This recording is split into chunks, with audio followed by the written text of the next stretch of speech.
529 is around here. You guys just slow this down. Yes. Okay, cool. Yeah.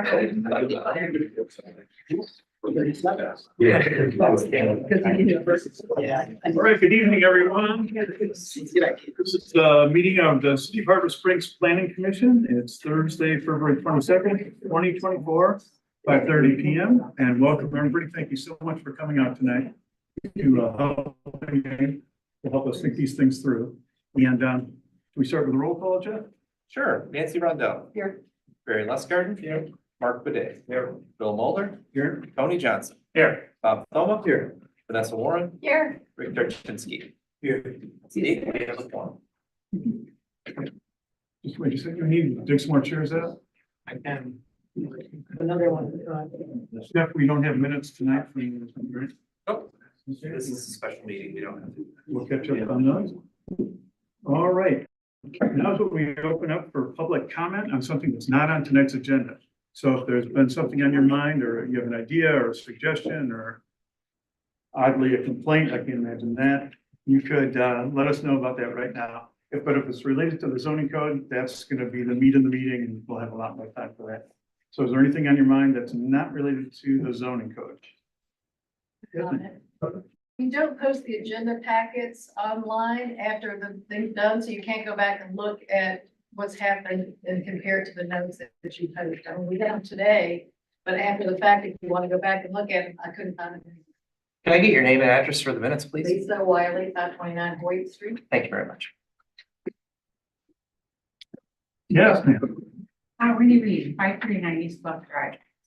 Regarding short-term rentals, we have 63 and I believe the license is $350. I'm wondering why we don't raise that to something significant like $1,000, and then you will cut down significantly on the number of short-term rentals, and that probably kind of itself. Okay. Could pass it on to council. They are in charge of short-term rentals. And I know they're watching tonight, so they probably heard you. All right, anybody on Zoom have a non-agenda comment? Anyone on Zoom, you must raise your Zoom hand to speak, and I will call on you, or I'll unmute you, ask you to unmute yourself. Okay, we're gonna need some more chairs, it looks like. Yeah. Oh, we got 5 more.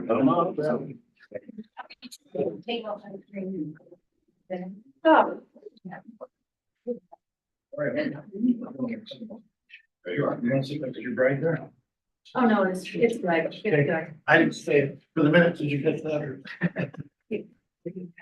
Insurance. My Jeff, I think. Okay, everybody got agenda then. And there was a mention at last week's meeting, we just met a week ago tonight.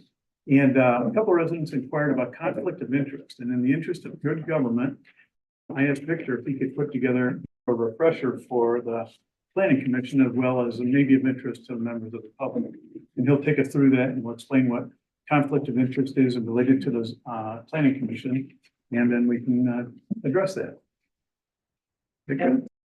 According to our planning commission bylaws, members must disclose any personal beneficial or detrimental effect that a decision would have on them or a family member, for example. In this case, it's possible that a change in the city-wide zoning rules could affect every property owner at the planning commission table. However, the test in this case is as to whether the planning commission members should recuse themselves from deliberation and voting is whether or not members are affected by these changes uniquely, or if it is common to the public at large. Can you say that again? The test is whether or not a planning commission member is affected uniquely by these changes, or whether or not they're affected the same way as the public at large. In this case, the proposed zoning code changes affect everyone at the table in a similar manner to everyone in the general public. So thus merely owning property that will be affected by the zoning code change is not a conflict of interest and does not require planning commission members to recuse themselves. Okay. Does that make sense? Okay. Let's go a little deeper. Victor, is there any aspect to someone's profession that would rule them out from planning commission or would trigger an automatic conflict of interest?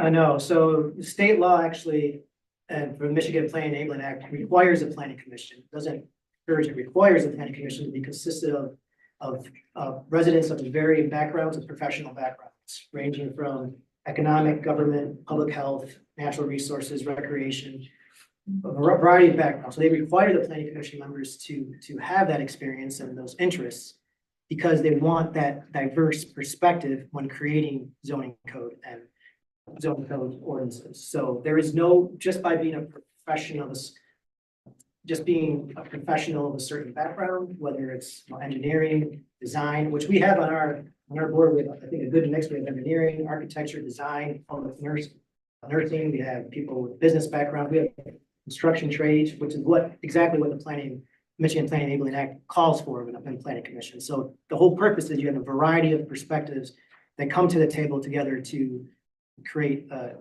master plan and zoning ordinances for the public. So being of a certain profession by itself when it comes to changing zoning code rules is not a conflict of interest. Could someone even like a realtor or a builder be on a planning commission? Yes, realtor, builders, lawyers, they have been and are encouraged to be. Right. Great. And one other question, let's say the planning commission ultimately approves some proposal for the zoning code as passed by city council. And let's say, for instance, chickens were in there as an approved use. If a planning commission member, a month after the ordinance was approved, went out and got 6 chickens, would that be an indication of conflict of interest? I don't believe so. Because it would be possible for every It would be resident. possible for everyone. Yes. Okay, okay. And so now, continuing on that, we've got a good refresher from Victor. Does any planning commission member feel they have a conflict of interest regarding the zoning code and anything we may discuss today? Yeah, remember the test is if you have any feeling that you're affected uniquely by any of these changes compared to anyone else in the general public or at the table. Okay, I see a no. So we've covered that base. Thank you very much. And I hope it was interesting to everybody. All right, now we're gonna get into Excuse me, I have a the, comment. I'm getting a lot of messages from people that this is not on Zoom. People cannot get on the Zoom. Yeah. No, 7 people on there. happened before. And I had 50 Yeah, but there's a lot more that are on there. This happened last week that a lot of people have been blocked from it. And I'm getting bombarded with people that said they cannot get on Zoom. And your role in all this is what? The messenger. I'm being texted by tax-paying citizens who are trying to get on here and they can't see it. It's not on Zoom. Zoom is on screen. Do you It just refer went up them to the 59 government? residents. There's no blocking of anybody on Zoom. People are able to access it. They are accessing it. I see now 59 people. It just went up to 57. If they can't access Zoom, it's not on our end. It's also on YouTube if they want to stream. And watch. Could be replay and make the changes that they think are applicable. And then after we all hear where the planning commission comes out on these things, we'll open it up for public comment.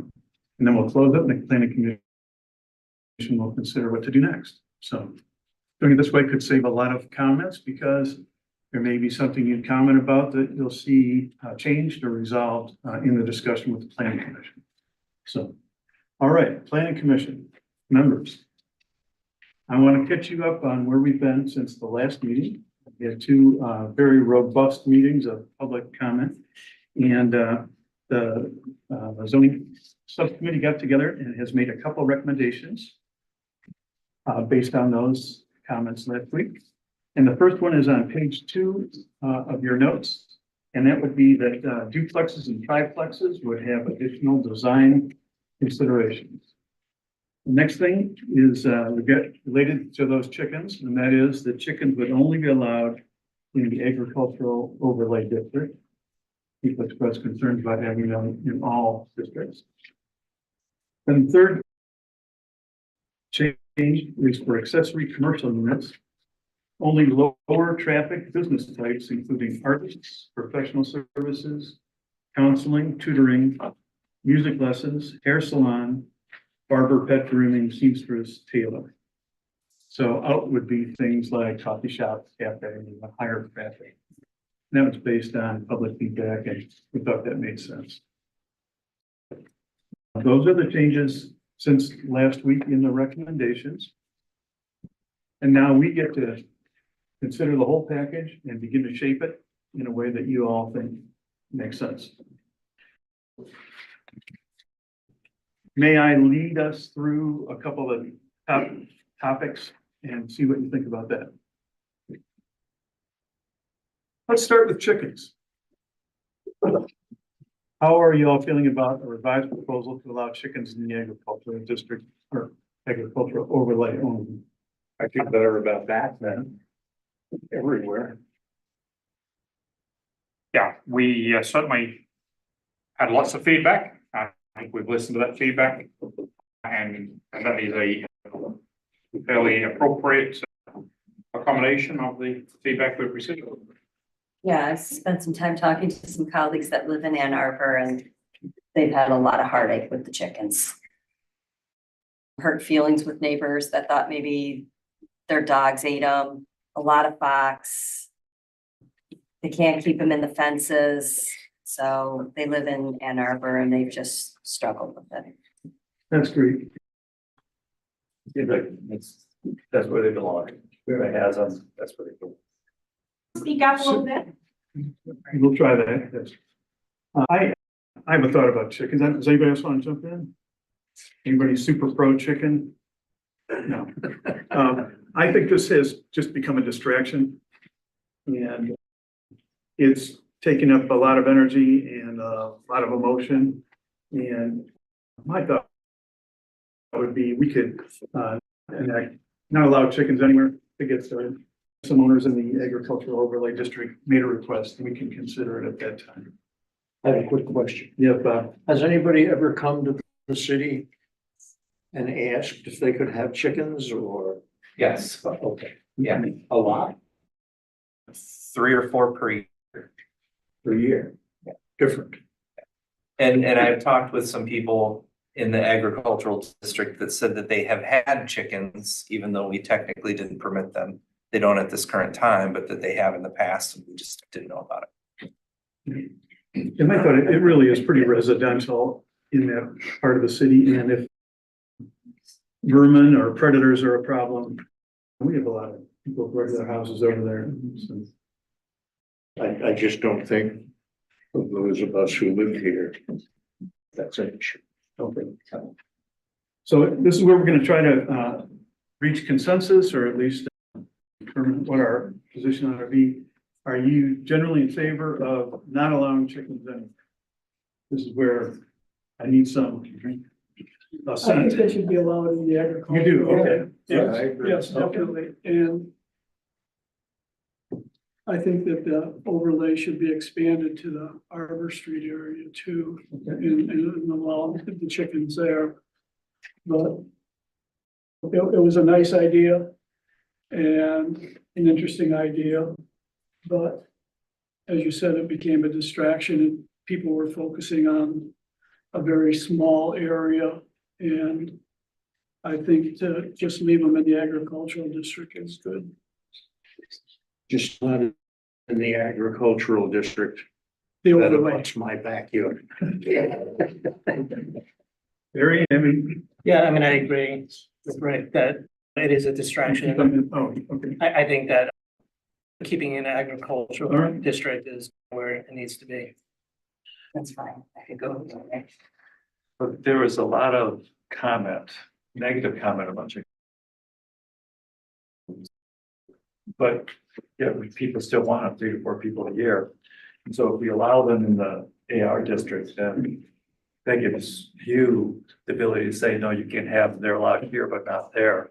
Whereas we don't have them anywhere, then someone can make a case, well, someone really wants to play it. Seems silly, but But it can happen it can happen. if Okay. you don't make some So accommodation. it sounds like the consensus is keeping the ag overlay only.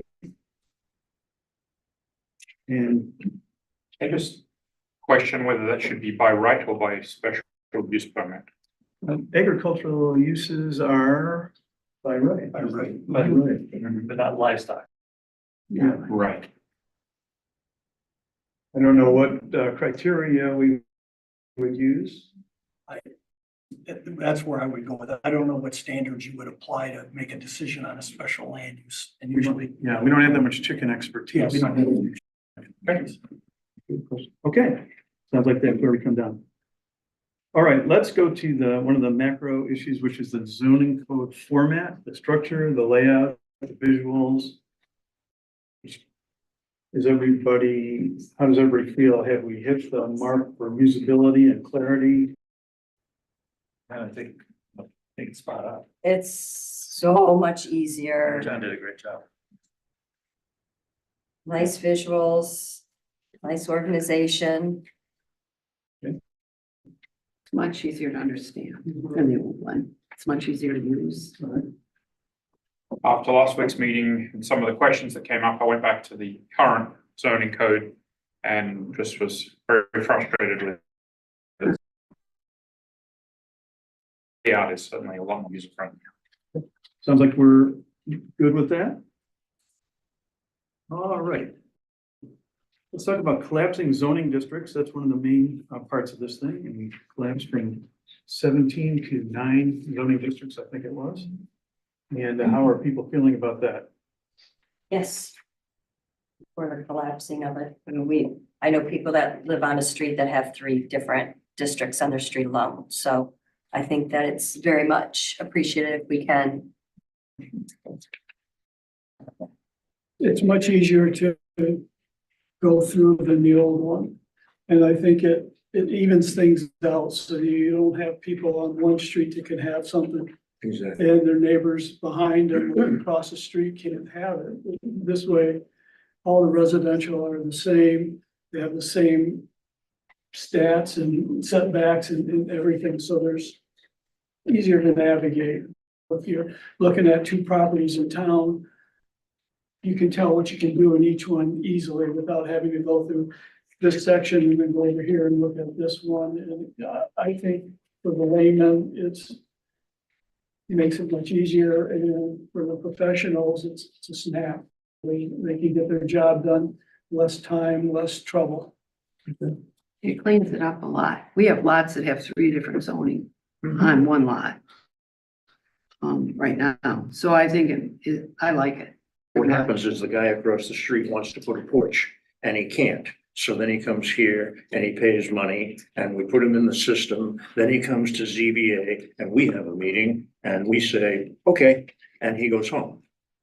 And we've involved the government, all the volunteers, money from the guy who wants to put the porch on unnecessarily. And that's what this is trying to eliminate, all of that kind of stuff. It's ridiculous to say that you live across the street from me or next door, and you live under a different set of zoning rules than I do. And that's just so. It's cumbersome, it's ineffective, it wastes valuable time on a large scale. Okay. So it sounds like everybody's generally in agreement. We found a little gotcha today, and that's Holy Childhood Churches in community district. Is that right, Jen? It's in the current zoning ordinance of the community district. And We omitted it. It's on the map, but we omitted it in the ordinance being in the community district, which we should transfer it into that. And is there an issue with the permitted uses? No, So that change would be Holy Childhood goes into what district? community. That's where it's at now in the current code. And then. Is that where the other churches are? Some of the other churches are in the other residential districts where they're located. Why the difference between the churches? Why are some churches?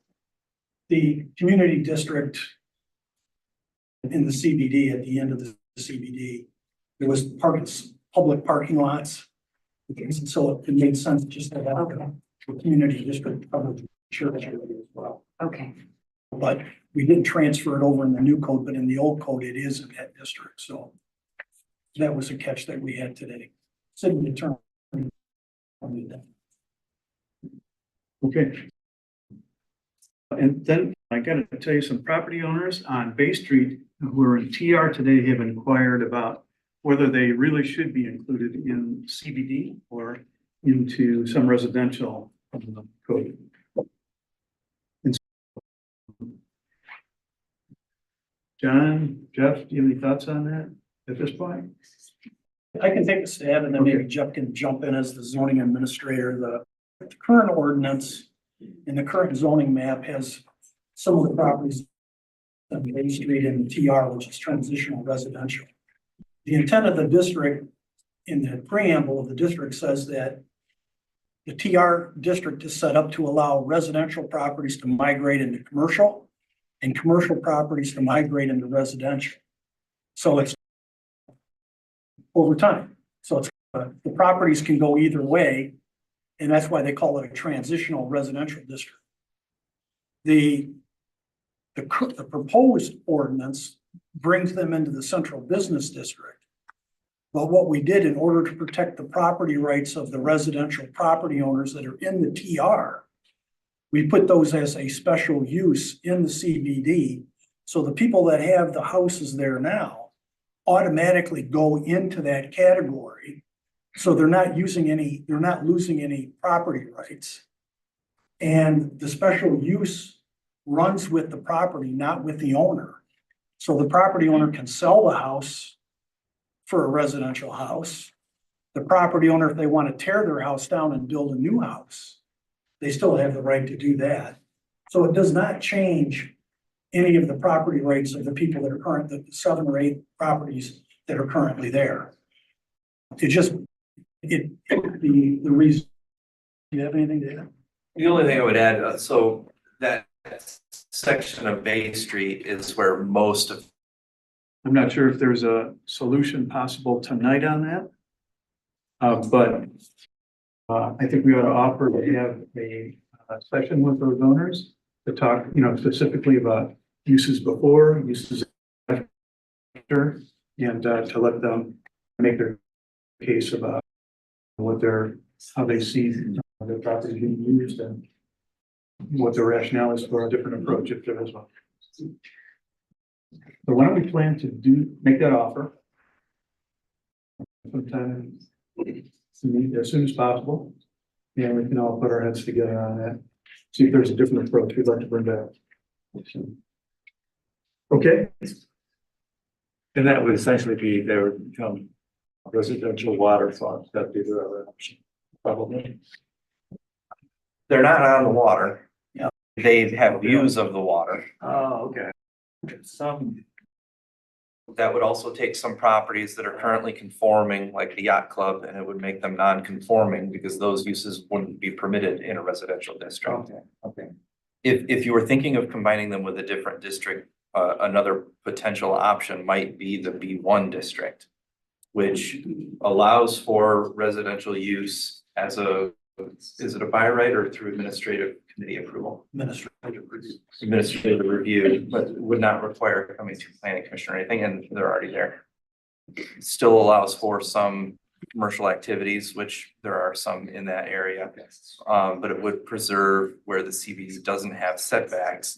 The B1 does have setbacks. Yeah, the issue there with the TR, transitional districts are using a lot of zoning codes throughout the country because they usually tend to be, they're located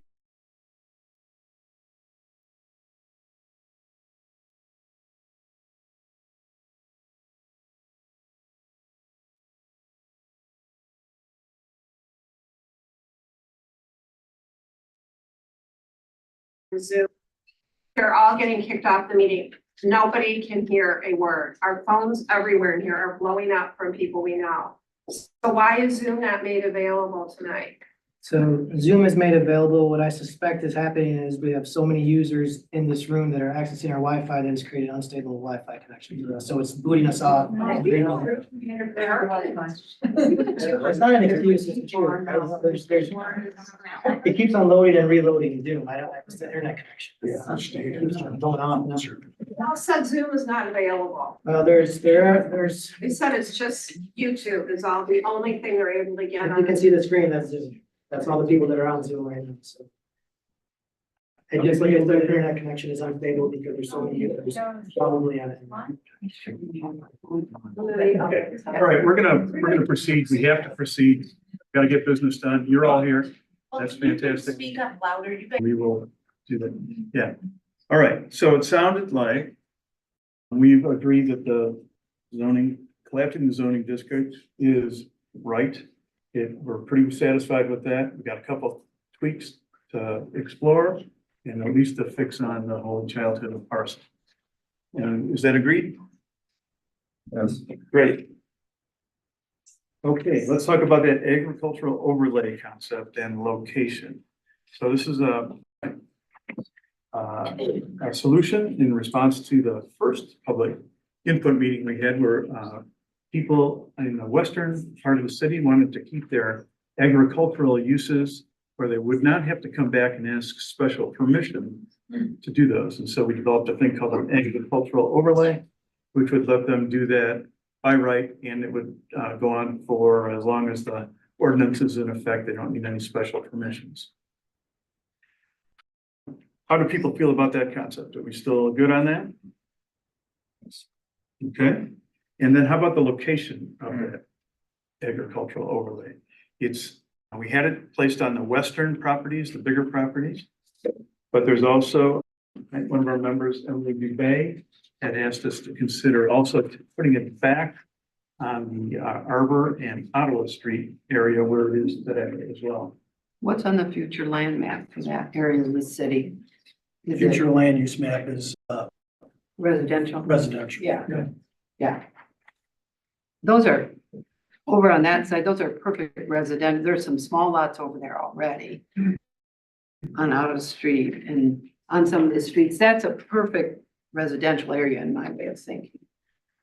And the agricultural district there is pretty small, really. I don't really know why it ended up over there in the first place, but I like the idea of the overlay. I think we worked with the folks that came to us and were concerned, and I think it's a good compromise, the overlay on the western side. Barry, any thoughts? I agree. I think just getting feedback from the public, I think it meets all the needs and makes sense. Yep. Are we good? If somebody wanted to farm, garden there, just because it's zoned residential, doesn't prevent that from happening. No, It's just, at that point, Right. it's just dirt. The agricultural overlay district is for commercial.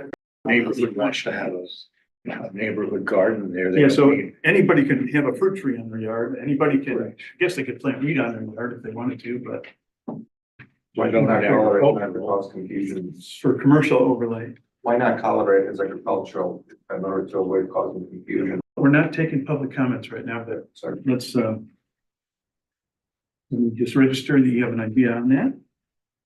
All right, how about the location? What's your preference, planning commission? Seems appropriate where we have it right now. Just the. Yeah, the western side.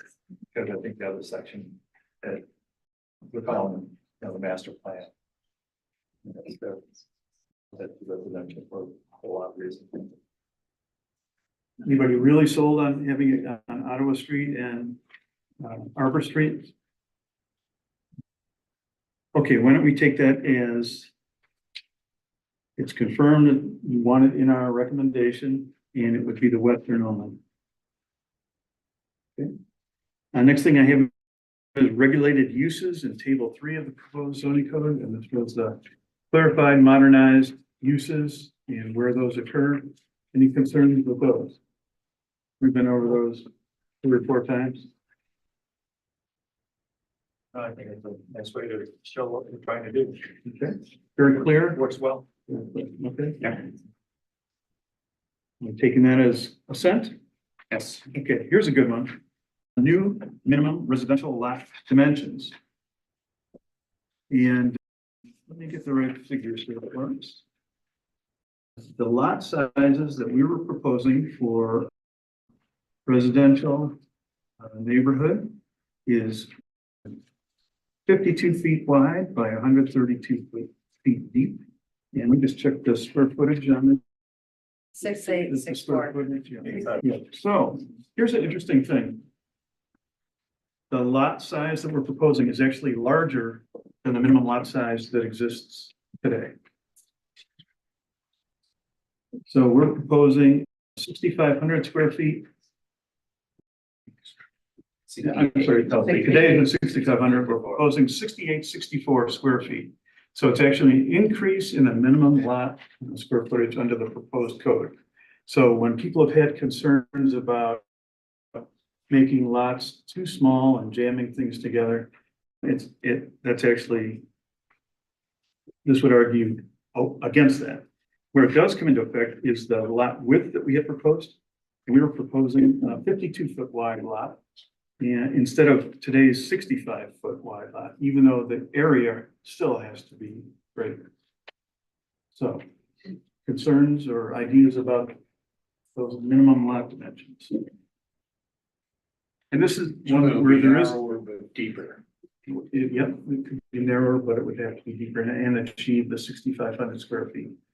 So this is one that's caused concern because some people think it could be too crowded or too dense somehow.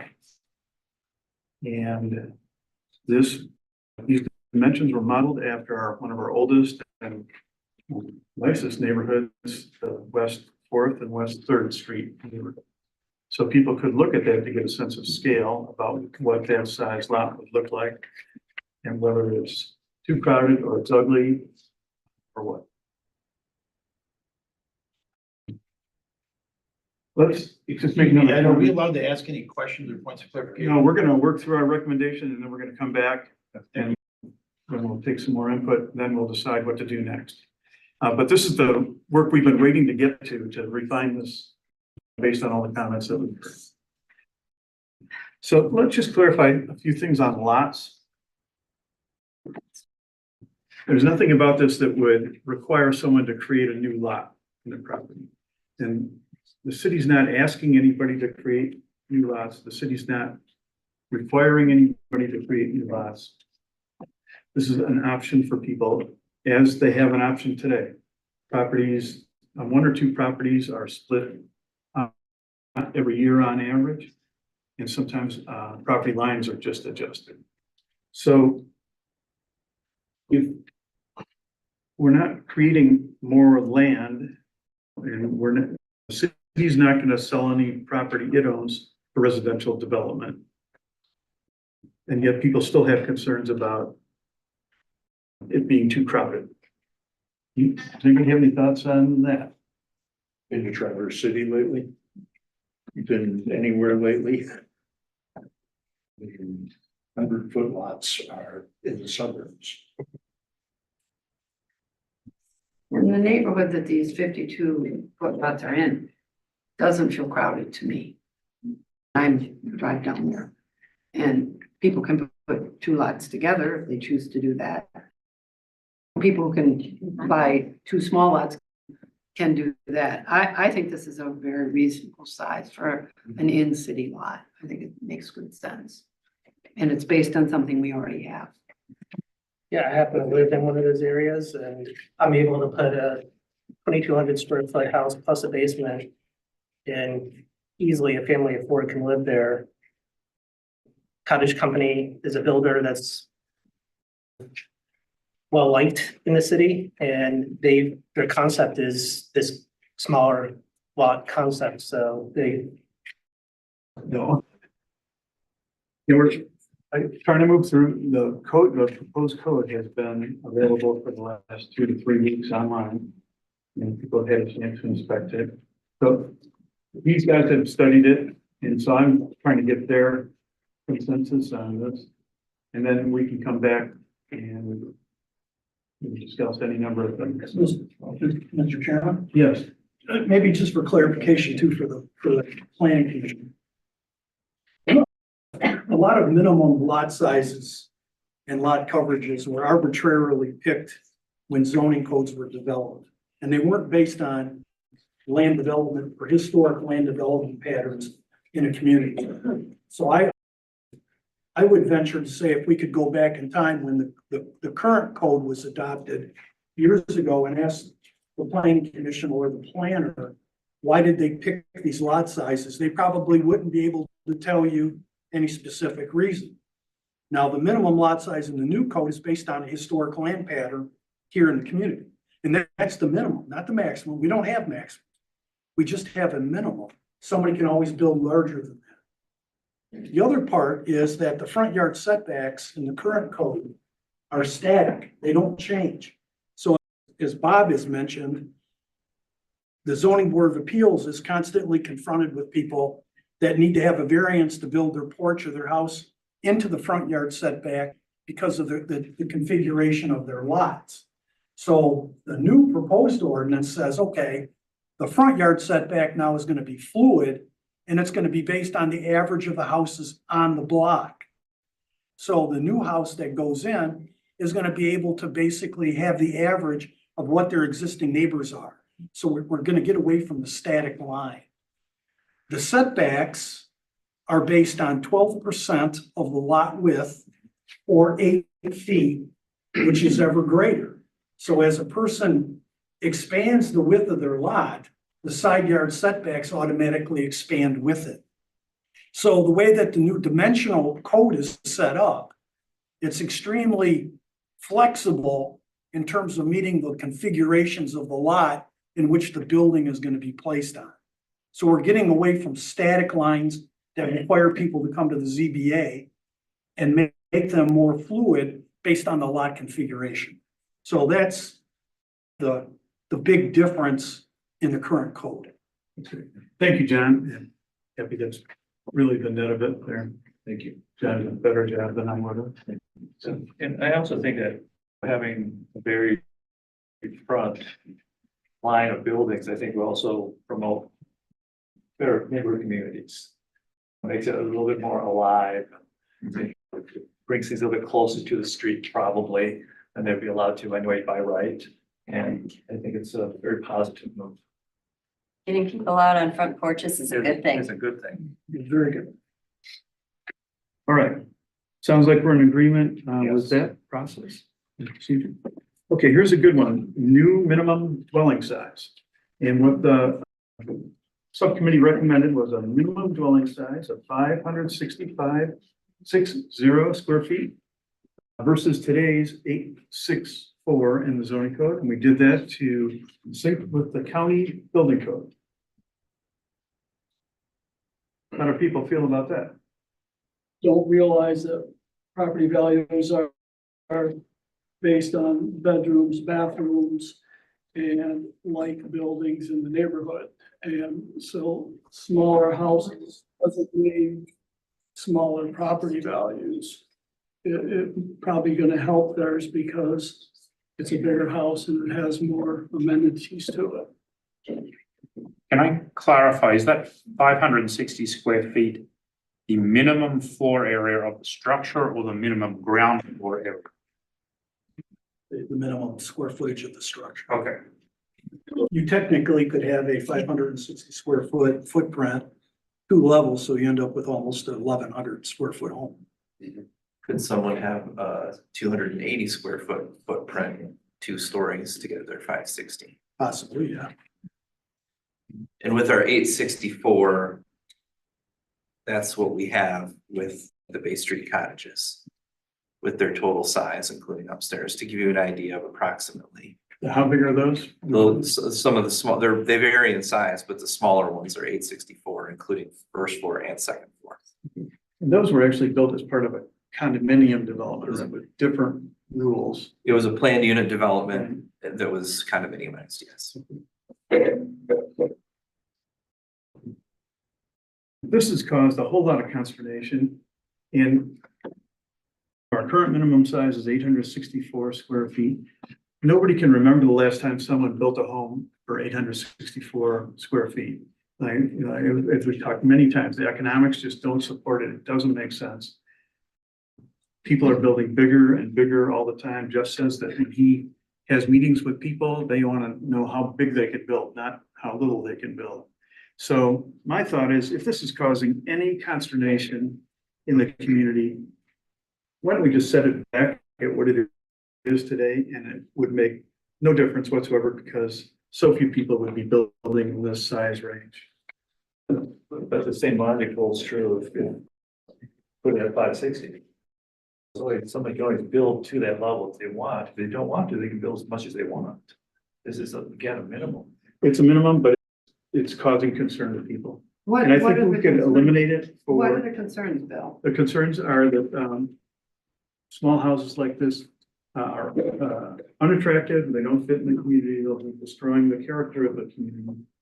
And it's just, I think, the economics are so strong that, we could easily go back to 864 and it would be just fine. And we could proceed with, and people would feel better. I think we need. I think we need, though, we're planning for the future too. I think And, that's a solid point. You know, that is really thinking about the future, yeah, not just what's happening right now. and these are our smallest, I think, the cottage company are some of our smallest homes. I think there's a few more up top. These certainly haven't hurt land values at all, because I think that's really where some of the concern is coming from. And actually per square footage, these are probably the most expensive houses in town, or pretty close to it. I just don't see a problem with that myself, of doing it at 560. I really don't. I do not think there will be a rash of those houses built.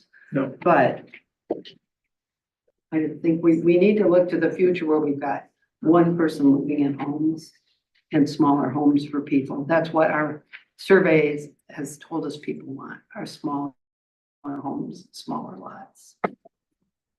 So Vanessa, where do you come out on this one? I had not heard the concern that the folks were having with the property values. And you're saying it's just not true. ask Jeff where things are assessed in town. I don't know the assessments on those, but I know what they're listed for. There's one that just came out for over $1 million 2 days ago down there, one of the cottages. So Property values, use there's- words like million instead of hundreds of thousands. There's so many factors that come into what a property is worth. The neighborhood that you're in is certainly one of them. The properties that are around you can certainly be influencing factors. I think the biggest factor in the value of property is its location. I think the big part of why the Bay Street cottages are worth what they are is their location and proximity to downtown and the water. The size of structures is going to impact values. One of the things that people look at when they're buying a home is what is my square footage going to be? If I have a family of 6, I'm going to need more bedrooms.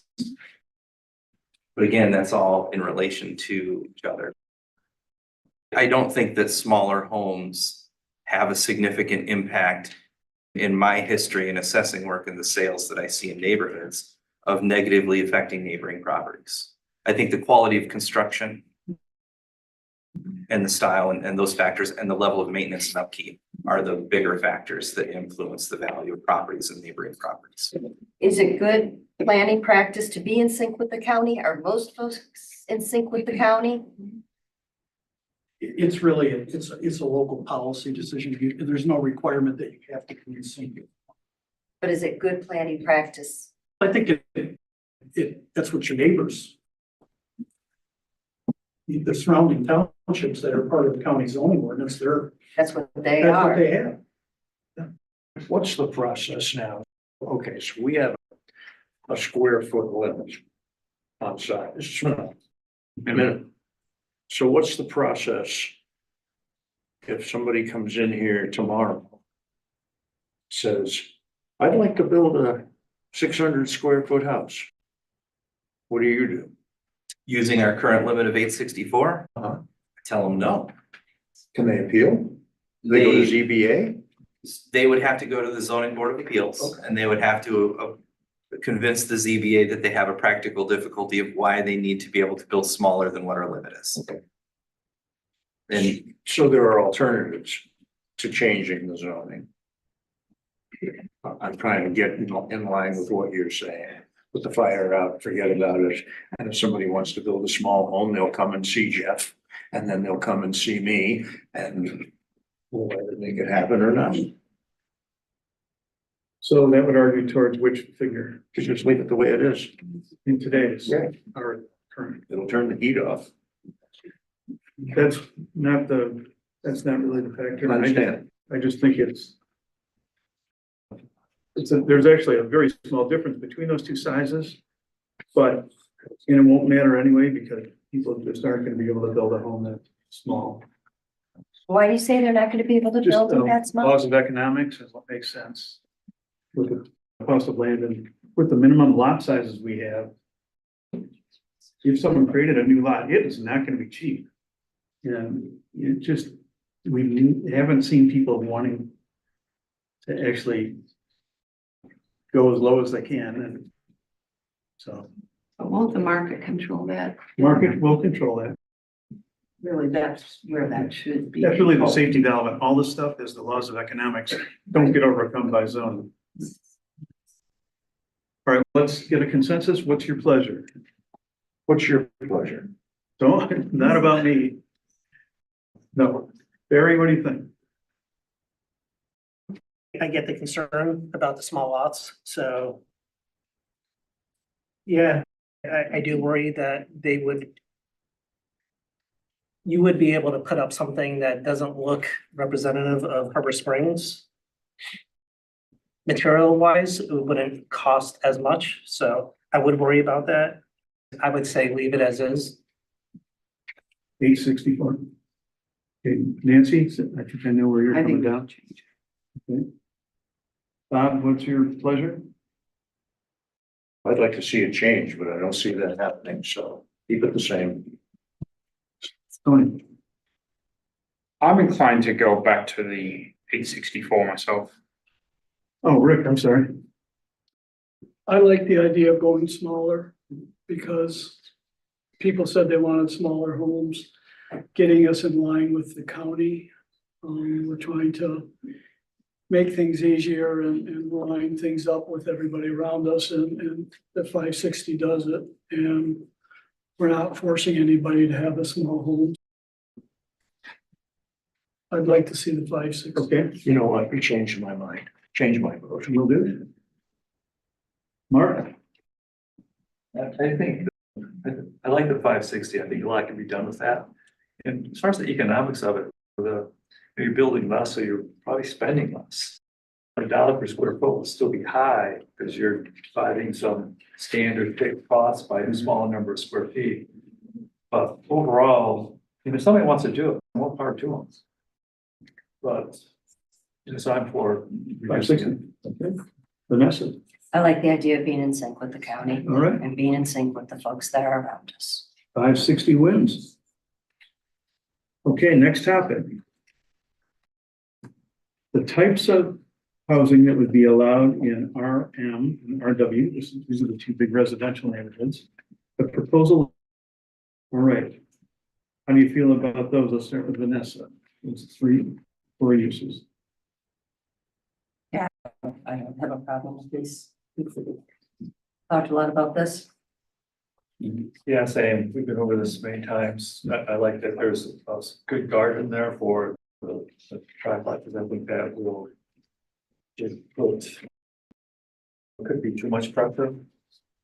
But the other thing I like about the way it's set up now is that all of these will have to meet the requirements for a single family. So the scale of it will be controlled. And I think also it's going to be, that would be a bit of a deterrent for it actually have to, but people have the option. We're giving them more options to do stuff with their property. So I'm very much in support of this one.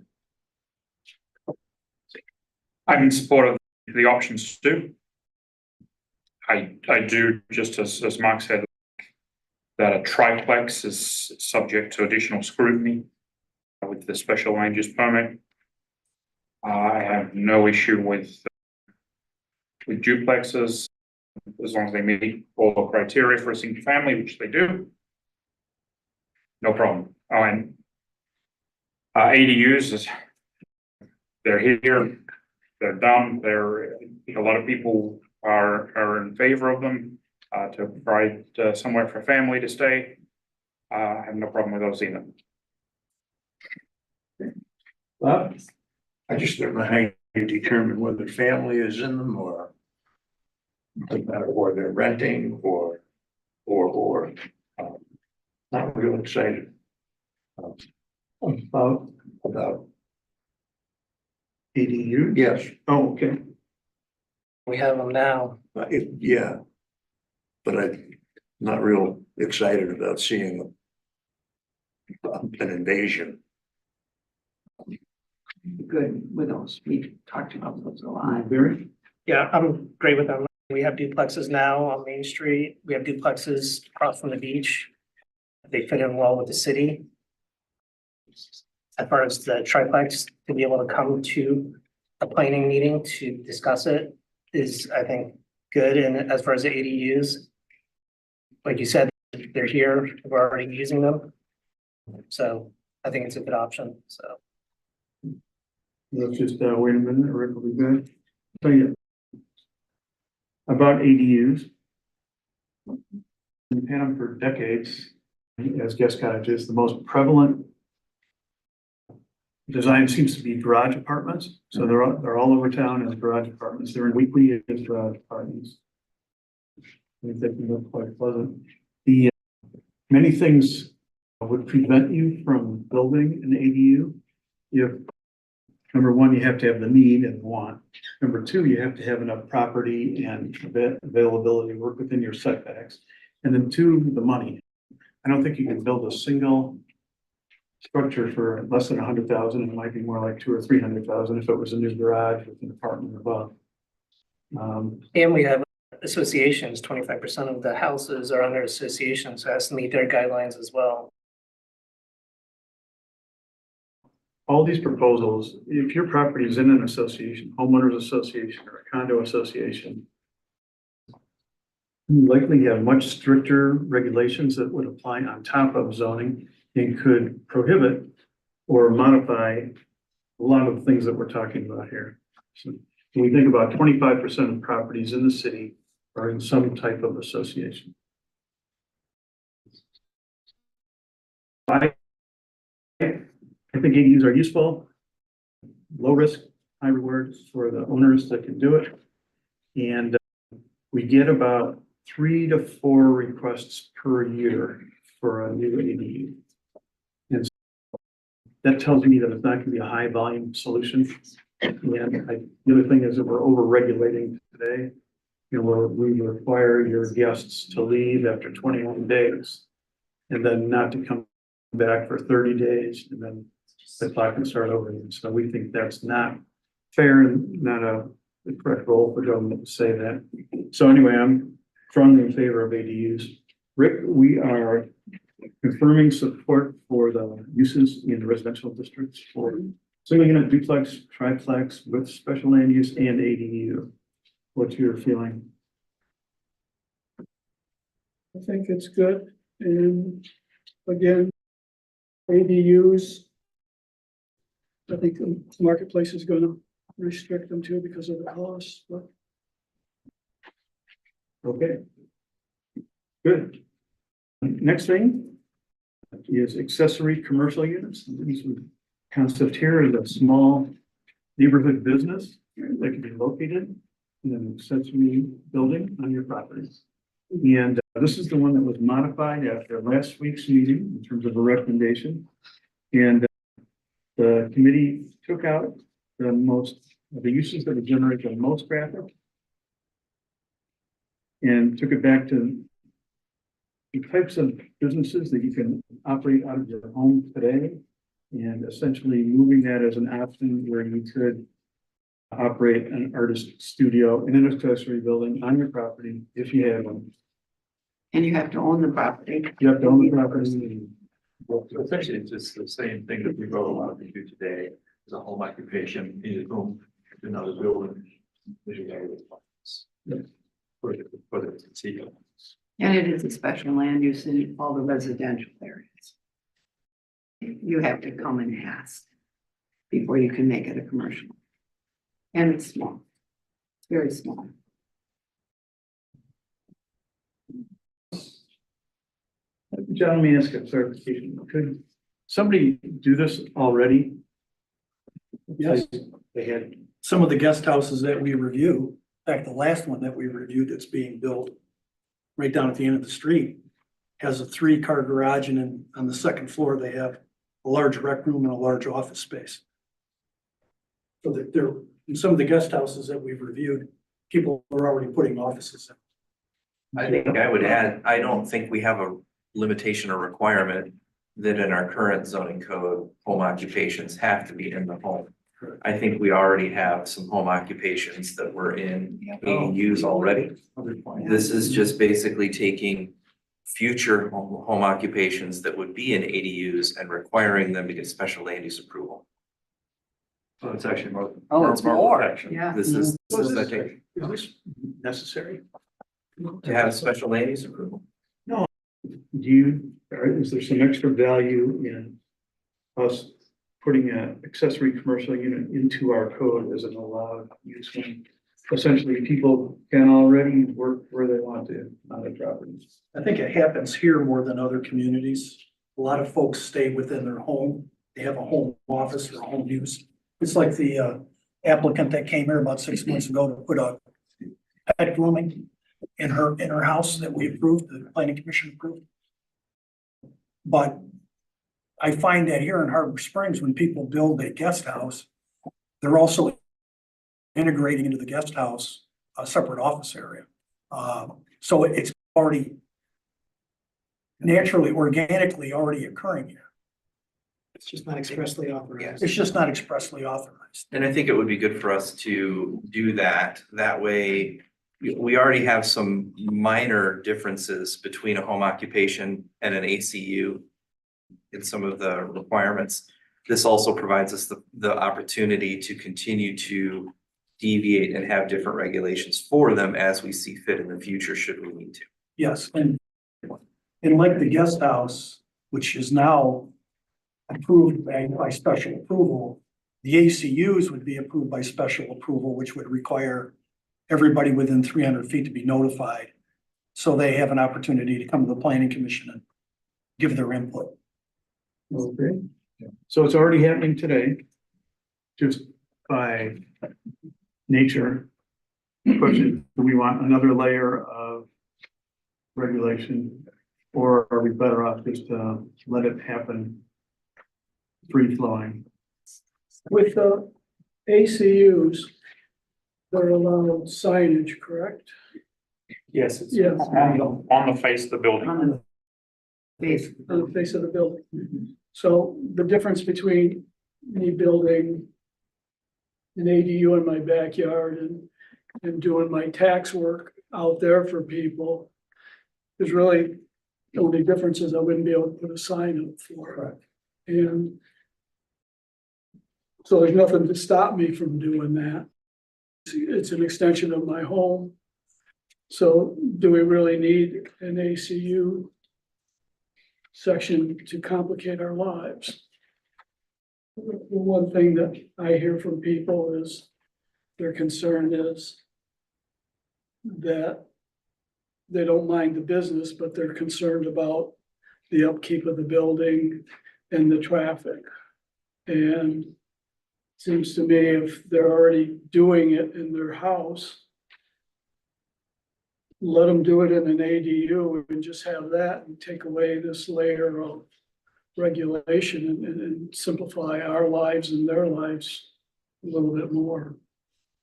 Based on the staff, they think it would be important to have it. And then there's that whole notification of your neighbors, if that helps your neighbors out. Your neighbors are not gonna know what's going on, have a sense of what business is gonna go in there, what kind of traffic is gonna. I like the neighbors knowing. I'd like to add also, I don't necessarily see this as an increase in regulation. Because right now, in our existing code for guest quarters, which is our ADUs, basically, we already require special land use approval. we're just removing that special land use approval for a residentially used guest quarter, which would be an ADU, because we've so frequently not had any concerns.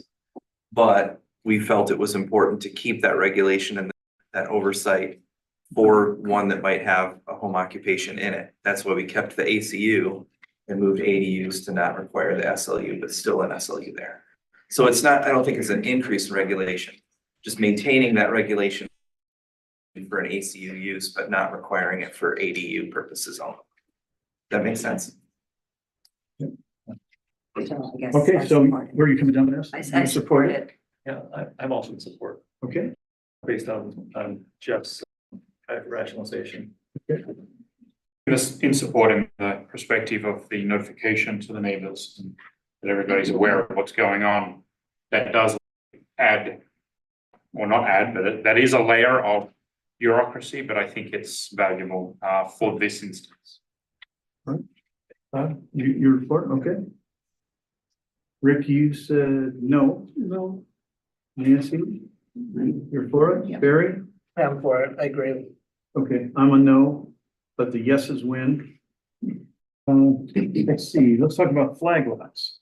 So this is the concept where if someone had a very deep lot, they could potentially split off a lot behind their lot and build a driveway out to the road. And it would have to meet all the same specifications of lot size and everything else. It's a new option and it's in keeping with the theory that we wanted to give property owners a few more options about how to use their property. How do people feel about that? I'm very comfortable with it. There are several in town. There aren't a whole lot, but there are several and a lot of people don't even realize they're there. It really isn't something that you notice, and there aren't a whole lot of lots in town that can accommodate this anyway. You need quite a deep lot. You need quite a deep lot to do it. And wide enough to put the separate driveway. So Be sharing too. I think it's a good option for Okay. the lots that we have that accommodate it.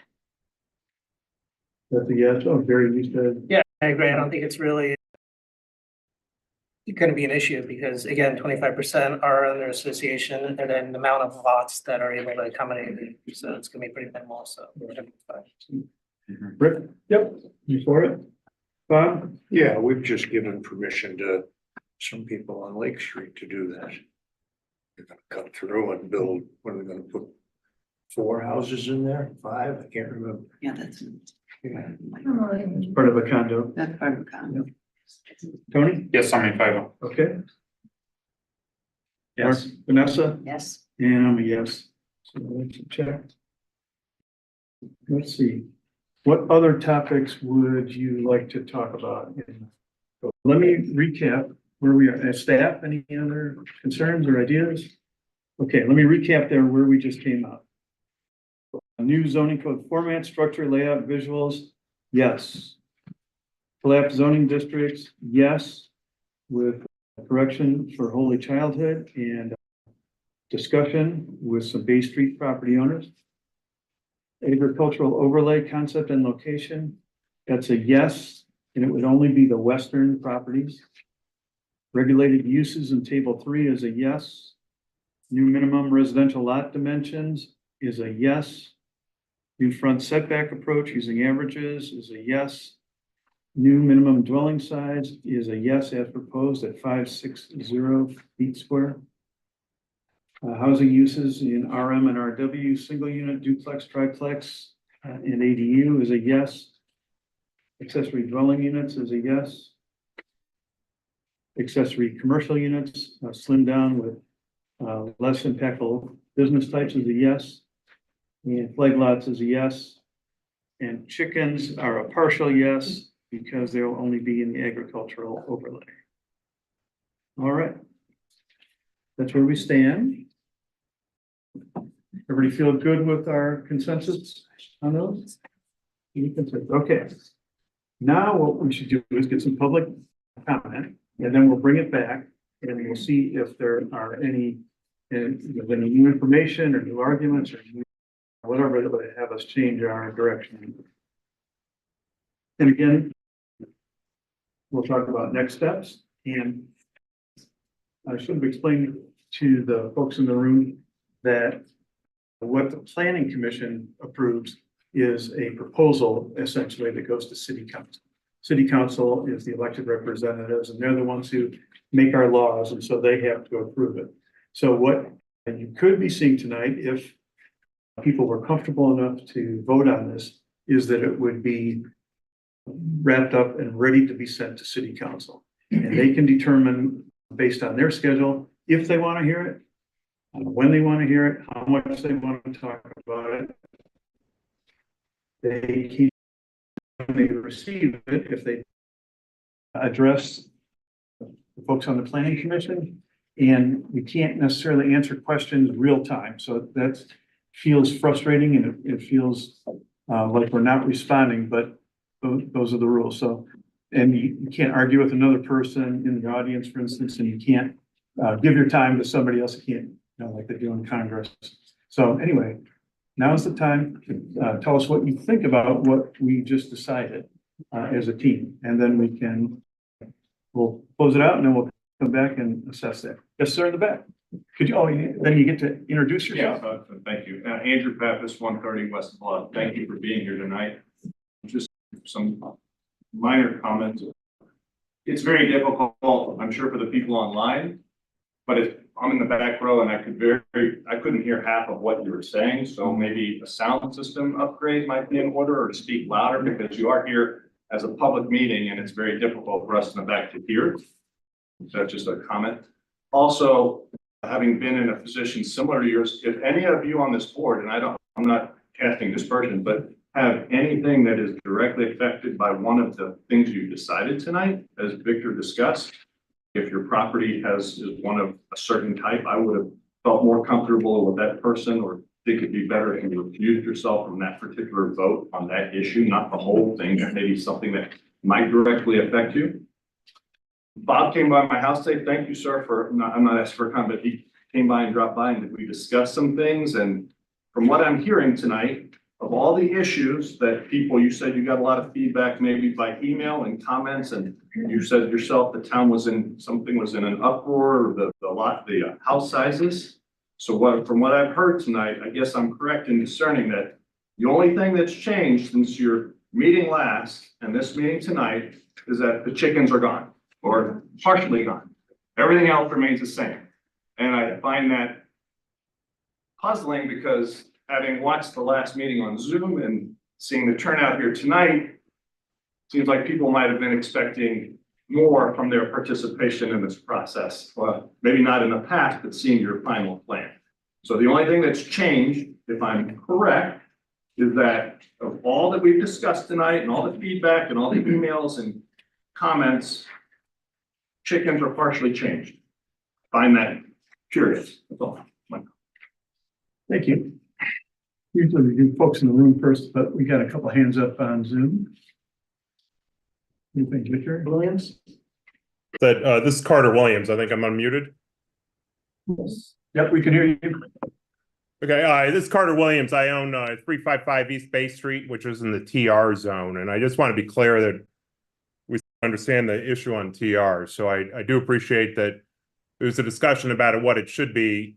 Keeping it TR is a good example. Whether we have 10 or 12 zones, maybe it doesn't matter, but I want to put in a specific context. So TR change will allow someone to come in and buy Millie's house, the one right there on Gardner and Bay, rip it down and put a 3-story building from Main to Bay with no setback by right. They can do that all up and down the street in any of those houses in the front. And that is all prime real estate. So let's put this in context. There's a 25-year-old kid at Blackstone who spends his time in Harbor Springs, who will hear what's going on here and see what's going on. And he'll say, you know what, we've got to deploy $50 billion. Hey, boss, why don't we put 150 into Harbor Springs? And then basically what we've built with the cottage company in that one area will go all up and down that street. They'll come in and they'll offer me and Marty and other people $5 million for our property. and build 3-story condos to the full extent. And when we think about what that property's worth, right now, the property, the units that are on the Main Street side of Cottage Company are going for $2 to $3 million on Main Street. Those single floor units and half floor units will go for more on Bay Street. So we've got to be careful that as we think about what's going to go on as a result of this, there's a whole external world trying to prepare and invest in these kind of areas. And that investment may be good, but if you recall, when we had the hotel come up, there was a lot of fighting on that issue. And basically every issue related to the hotel is now cleaned up in the zoning that by right, any developer can come in and do that. So the concern is first and foremost our existing property. The second issue is you've just taken all the guardrails off of development in that region, and there's more than enough money interested in coming in and putting in $1 million, $2 million, $3 million units. There won't be any affordable housing in Harbor Springs after that. Thank you, Mr. Lawrence. All right. Yes, sir. I'm Ken Hart. I was here last week up on North City Road, 4811. I have a family that live within the city and obviously outside the city. This is a big deal to me. Obviously, it makes my blood boil because I escaped this. I'm a refugee from California. I've seen this happen in Palm Desert. I've seen it happen all throughout the Coachella Valley, San Francisco area, Hillsborough, you name it, I've seen it. The connotations that's going on here, like this gentleman said up on Zoom. Everything from corporate to other developers can come in and just wreak havoc, okay, as well as other government entities, okay, whether it's Michigan State, county, whatever, they can do whatever they want as soon as they come in. Okay, a couple of things that I've noticed as I read through the 182-page report that was put out. I haven't seen any projections based on crime statistics, based on what it could potentially do to our city. In terms of if we do have the ACUs, the ADUs, all that kind of stuff, if you guys limit the traffic to other dwellings or businesses in residential zones, you're still going to get a mixed match of people during the summertime. What does that do for petty crime? What does it do for violent crime? Your sister, daughter, mother is going to be first. I've seen it happen. Okay, I'm not going to the extreme. I'm not trying to be. I'm not trying to incite anything, but I've seen it happen. The house right behind mine in Palm Desert, there was a shooting and guy got murdered. The neighborhood next to me, okay, I had a cinder block wall. That's the only thing that protected me from other gunshots or anything else going on. Flashbangs, all sorts of stuff going on. You call it a big city issue. Palm Desert has 100,000 people in it. It swells in the wintertime. Seasonal like this place is. But I've seen it happen. With all due respect, all the work you guys have put into it, scrap it. Yes, ma'am. Hi, Karen Hopfield. I live outside of town, 5765. And I'm a previous owner of 675 Bay Street. 675 Bay Street, one of the cottage companies, is a 1-floor, 2-floor, depending if you can walk upstairs, you're a single occupant. There wasn't even room enough for a suitcase. Mark, when you say that we need smaller places for one person to live in, it was hard. It was hard to live there. A couple of things that I have a problem with. I have a problem with the speed that we're trying to work this through. I have a problem with the setbacks and the cookie cutter fronts that we're going to see. I like the idea of sitting on my porch and not seeing my neighbors next door to me. I have a problem with maybe these churches and how they're in the community areas. I know that when you have churches that you like to have some of your pastors live on the church grounds, and that may not be in your rules and regs for churches. I don't understand what the height restrictions for the downtown area are, because there could be a historical overlay that could interfere with that. I think we need answers on that. the list of Jeff Grimm's complex issues of maybe this little property here, this little property there. I think that it really needs time for you guys to come and send this to council. I think you're gonna have more problems than you're gonna be able to solve right away. Taking away the AG on Ottawa Street. Have you asked the neighbors on Ottawa Street about their agricultural use and what they think? It feels like that maybe has been left out. I'm against the redevelopment ready part of this. I don't think that we should do that. What about the height restrictions of the ACU and the ADU? You're talking about floor area footage, square foot, but nothing about the heights. And then when you talk about the ACU grooming of the pets, I would never want to have pets in my neighborhood be groomed. They bark, and I think if you aren't really careful about the choices of your ancillary little commercial things, you're going to get in trouble. Thank you. Thank you very much. JT Charles, 285 East Bay Street. I'd like to thank the commission for your work that you put forth to try to simplify the code. However, my question, I know you can't answer it, is why is there a magic number in 9? Okay, we've had a nice conversation today. Bill, I appreciate your time. Victor, I appreciate the email responses back in a timely manner.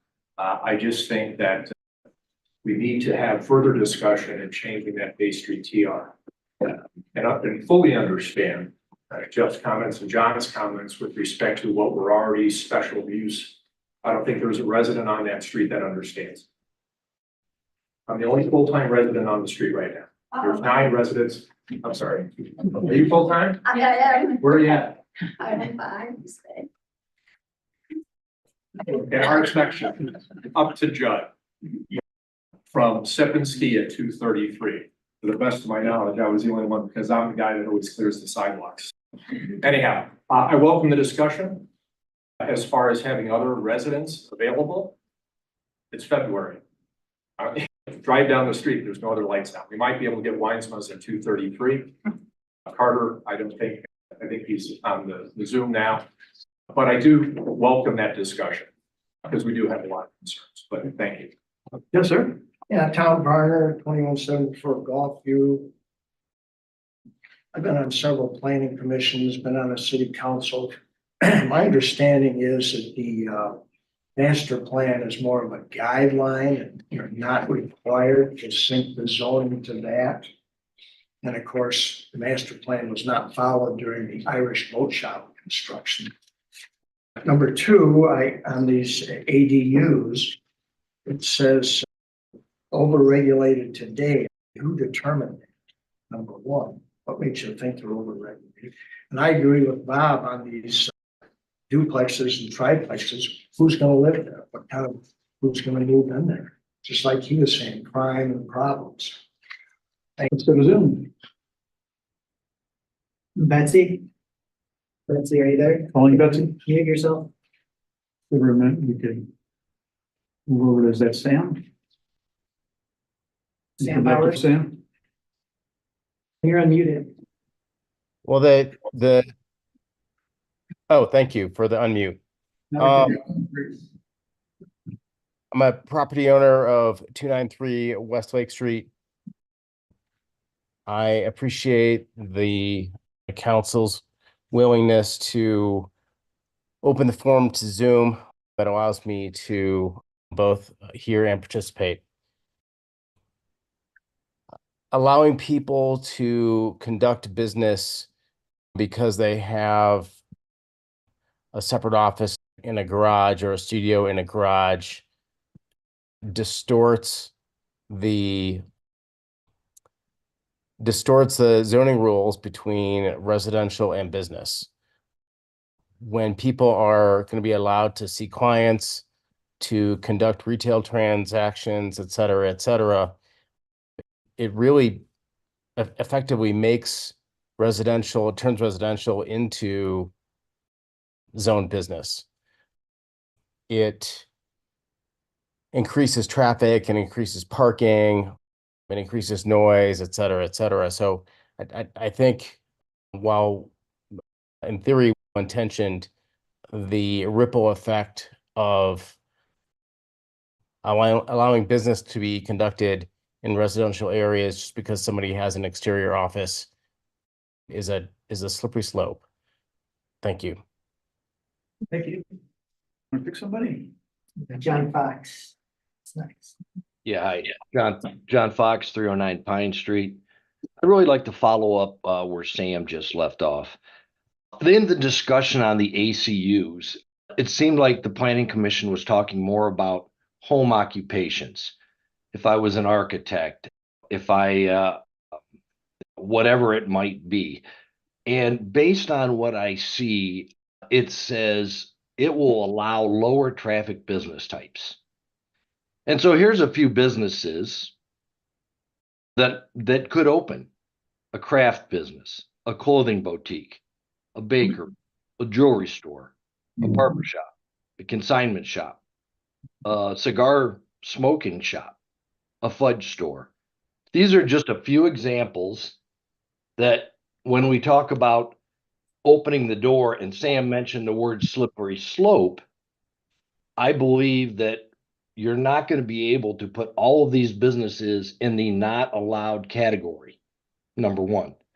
Number two, I go back to say, if I'm a small business owner, which I'm not, on Main Street or anywhere else in town, and I have a significant investment in facilities, in insurance, in people, administration, I believe that this type of action hurts the town more than what the benefit that it brings.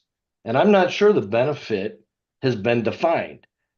As we talked about it last week, one of the benefits was it was improve the walking city. I think you heard from a number of people that said the town is a walking city. So I would say that I am completely against ACUs. It doesn't fit in a residential neighborhood, and we should drive all of our business downtown. That's what Harbor Springs is, and that's the essence of it. And thank you for the time, and truly, a number of topics you guys are trying to accomplish here, and I appreciate that. I'm not an expert in all of them, so I won't comment on them, but from the business perspective, we're opening up a Pandora's box here. Thank you. Thank you very much. Who's next, Victor? Maureen Kenny. Hello, Maureen. Yep, hi there. Hey, I just want to, this is being overlooked. All of these zoning changes are being prompted by this RRC certification. I spent the entire day researching it and educating myself. If the RRC goes through, there will now be quaint Harbor Springs. It doesn't matter if you live in a 1,000 square foot home, or I guess based on tonight, it is 560 square foot, or if you're in a 10,000 square foot home, you're going to be affected by these changes. We're in a residential area, and we can have a residential treatment center put in right next to our house. I'm in healthcare and I'm empathetic to that situation, but it doesn't belong next to me in Harbor Springs or in a neighborhood where you're trying to raise your family. City officials continue this pattern of hiding the RRC. Since Victor, a city staffer, asked to reinstate the RRC in November 2021, 2.5 years ago, he fails to report to City Council at any of the meetings about RRC in his manager report.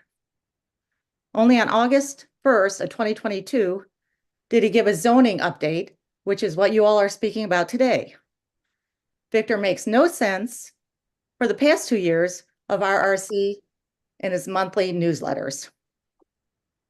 Upon review of the DDA meetings, all the minutes for the past 2 years, there is no mention to the DDA, our business owners, about this rezoning that allows for private residences, as others have spoke about, to open businesses in their homes, in their garages. This is real. I don't know if it's possible, but perhaps Victor could pull up the Trello report and share and educate at the end of this meeting to all of the community and where we're at with the RRC certification. If you look at it in specific about the zoning areas, 2 of our 4 criteria are not being met at this current time. But based on the zoning information, number 1, we need areas of concentrated development. Okay, let's check the box on that. Secondly, we need an additional housing type, which is why this meeting and these individuals are trying to push through this ACU, ADU, and tiny houses. They need that to check the box for RRC. So at this point, I would just ask for our residents to educate themselves on this RRC. This zoning affects everybody in so many different facets, and you're going to continue to hear about it tonight. Again, I agree with Andrew Pappas at the beginning. The only thing that got resolved tonight was the chickens. So I ask everybody to educate themselves and try and get this to a ballot in the future date. Thank you. Okay, who's next, Victor?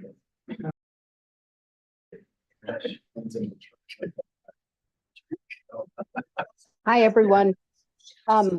Robin Johnson at 440 West 3rd Street.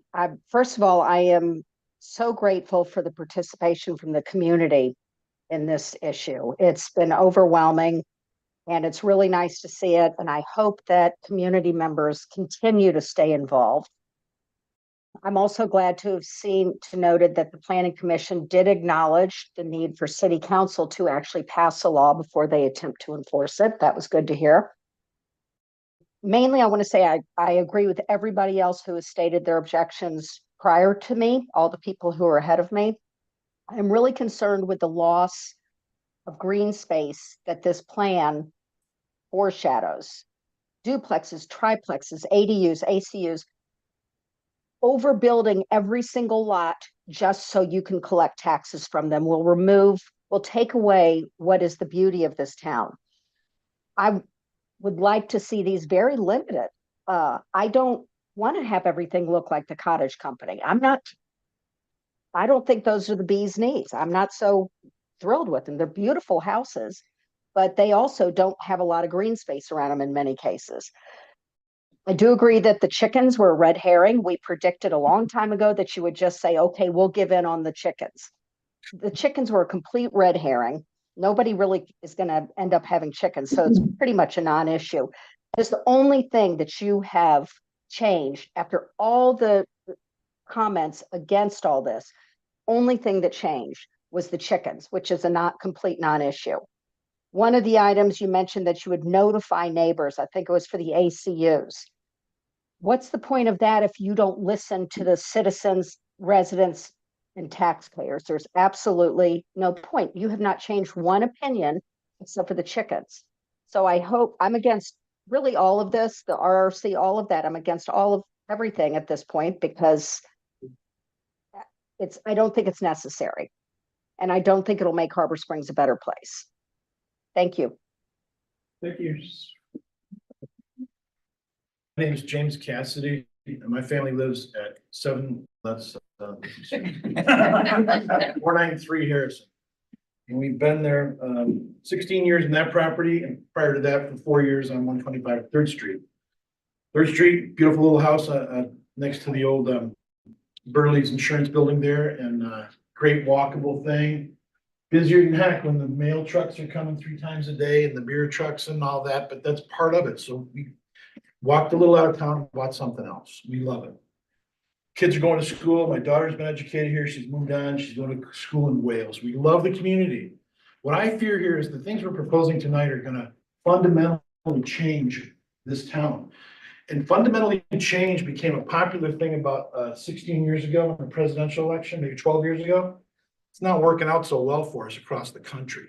When we start writing these changes into code, we must do it or we'll be sued. We can't stop the people when they show up and say, this is permissible. We're building a 3-story, 200 square foot, first floor, second floor, third floor. And when that's allowed, we're going to find organizations from outside our shores and within our shores to come and change the face of this town. Beyond that, business is for business, pleasure is for pleasure, residential is for pleasure. This crazy notion of putting businesses in residential districts is just it's a fail from the beginning. Beyond that, we get into a situation where we're gonna have to start hiring more people at the city to administer, enforce, monitor, license, etc. And when those don't succeed, I bet we're not gonna lay those people off. We as taxpayers will have to bear the burden of finding something to do and pay those people who aren't inspecting the shoe repair business or the blacksmith foundry in the neighborhood or the tattoo parlor or whatever it is that opens. And flag properties, it's a great idea. I'm a real estate broker. Some days I'm more broker than I like to admit, but I do know a little bit about these things. You can go before any zoning board of appeals and say, this is what I'd like to do. It fits all the envelopes, it checks all the boxes, and you as a authority have the right to say, you know what, this makes sense for our people, our community, let's go with this. But when you, my mother taught us, let me make sure I get this right. Once you blot it, write it down, it cannot be allotted, it's there. And when we do this, we open up all these properties, like you say, somebody comes in, the seller thinks the property's worth, say, 300,000, somebody pays them 400 because they got a different land use intended. Scrape what's there, put up 2 new ones with a driveway that's common or shared offset, whatever the zone is. We just change the footprint. Yeah, okay, we gotta wrap up. There's so many things in this. I don't know anything here that's good that we can't accomplish already. So I think this whole thing should be set aside. Thank you very much. Can I ask you a question? Yeah. So you would have us take the zoning code from 9 years ago and write on it, same as, and send it into the state. Yeah. Yes. Same as. Tonight, Bob, you said there are a number of things that should remain the same. So I think they all should. The notion that we should align ourselves with the county, that's crazy. I have a home in Grosse Pointe. I started giving you the address. Okay. That's in Wayne County. The town of Wayne County, nobody wants to be like. We got some more ideas online. We'll be back in just a second. Victor, pick somebody. Kenny Stewart? Kenny Stewart. Hello, can you hear me? Yes, go ahead. Yeah, okay. My name is Kenny Stewart. I live at 30 Sayan Drive, which is in the northwest corner of town. It's the part of property that is turning residential and also, I believe, will be consumed in the agricultural overlay.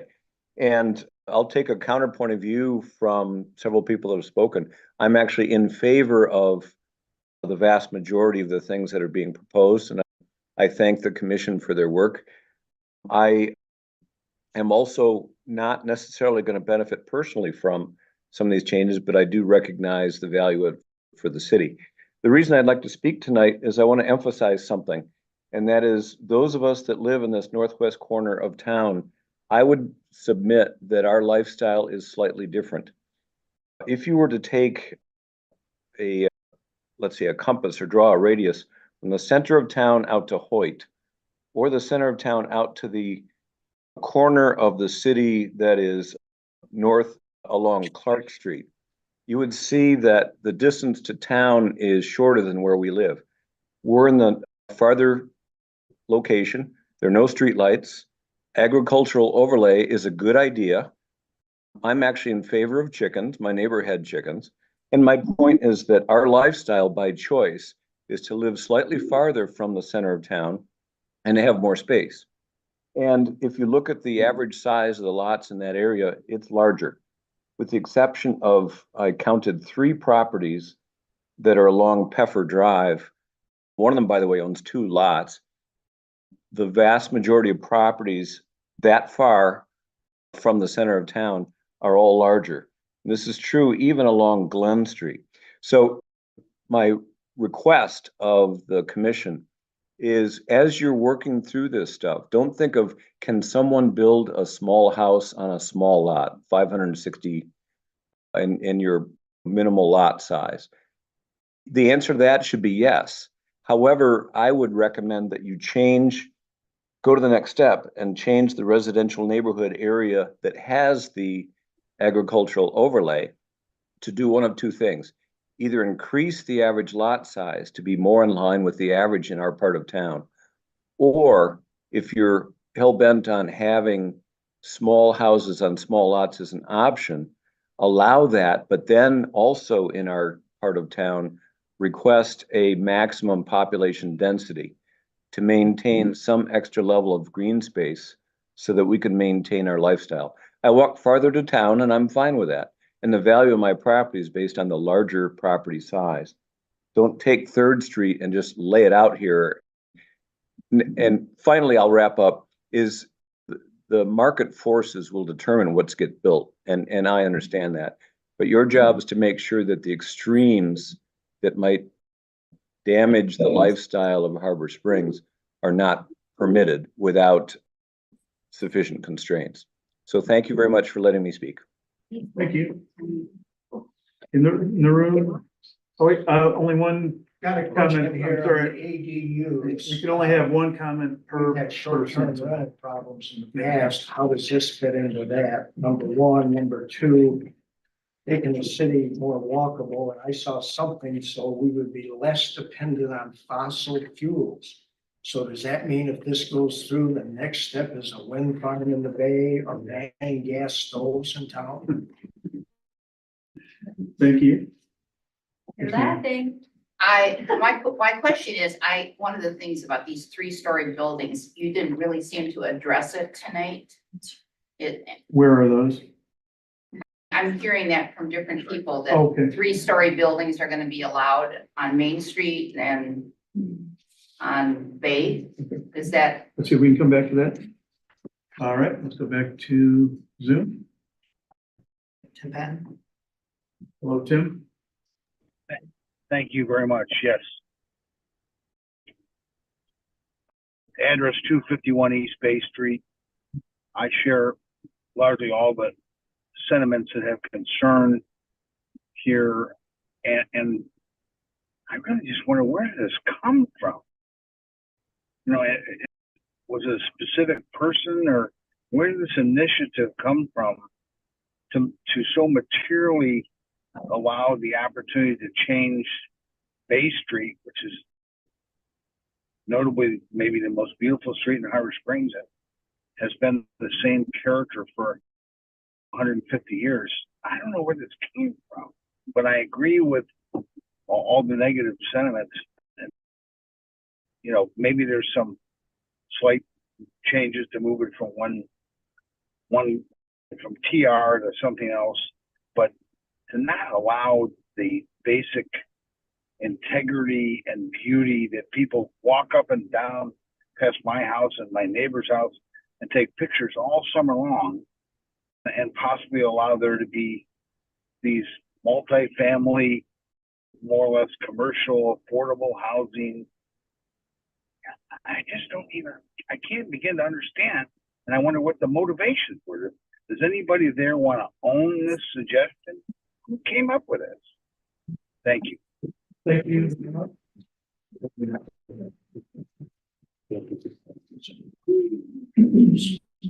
All right, it's Margaret's iPad. Maggie Lacey, 315 East 3rd Street. Thanks for giving me the time. We're in Harbor Springs, and I really think that we can do better. I believe that we're taking a boilerplate from the state and implementing the zoning, all the strategies they want to have.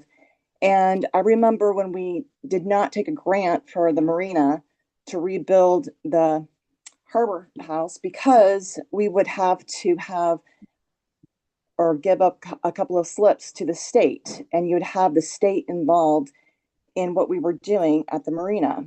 And I feel that we are going to be going down the same path of down the RRC. I keep on hearing that we need the funding, they match us. We're competing with the rest of the cities or towns within Michigan. And if you want to be different, supply and demand, I think Harbor Springs has a unique ability to be different and to get the increase of property value without going down these roads of condensed housing And we talked about this 2 years ago when you all were not allowing those RRC meetings to be recorded until this was brought forward when we were campaigning and bringing it to light. And now here we are. You say that we had 4 years of talking about this, but really we haven't had that time. And I believe that you all have the responsibility to all of us to do a better job and take your own zoning and do your own initiative and bring it together. And in fact, I think that what you've done is created a path of least resistance to exploit these properties versus what we have. You have to jump over a couple hoops. A lot of things don't get biased this way. And now you're allowing to just open up the floodgates to a lot of changes. And I do agree with other people that have brought forward BlackRock, the people that can afford to come in here and make major changes. And I'm all for change, for positive change, but I believe that we can control this to maintain what this looks like and how we want to live. And what is wrong with a lot of us having 1 to 2 people in a home? I think you're making a very overt suggestion that is wrong and what the trends are. Because if we wanted to change, we can make those changes. And if you wanted to buy property and put a small house on it, then all you have to do is have a special meeting and present the information. We haven't even allowed that for different developments. So I think we can have more of an open mind and have the community come together and bring this forward and do better than what we're trying to shove down, because we are trying to follow what the county wants to do and what the state wants to do. So I believe that you have the capability of doing better for our community. Thank you. Okay. Yes, sir. I'm Dawson Moore. I live at 7759 Marion Drive, just outside the city. I just wanted to say that I generally support the work you've done here, and I recognize that you are following the master plan as you're guided to do, so that the master plan was approved by the city council, who was voted in by all the people that live here. And I want to comment on the tone of some of these other comments. It's about these people and being concerned about the types of people that might want smaller housing. It's, my kids are 6th generation in this town, and I'm wondering who is gonna go to school with them, or if they wanna live here when they grow up, will they be able to get a house here? Who will go to school with their kids in the future? I think the answer to who these types of people would be moving in is people like me, young families, nurses, police officers. I'm pretty disappointed with some of the tone of these comments. Yeah, generally supportive. I think you guys have done a lot of hard work, and I think you're on the right path. Thank you very much. Yes, sir. Wayne Avis, 476 4th Street. I've been here since 1988, 89. I've watched the town change quite a bit. I was the first trunk slammer to be on 4th Street. And now I'm one of the few local residents that's there all the time. We have 4 or 5, but that's about it.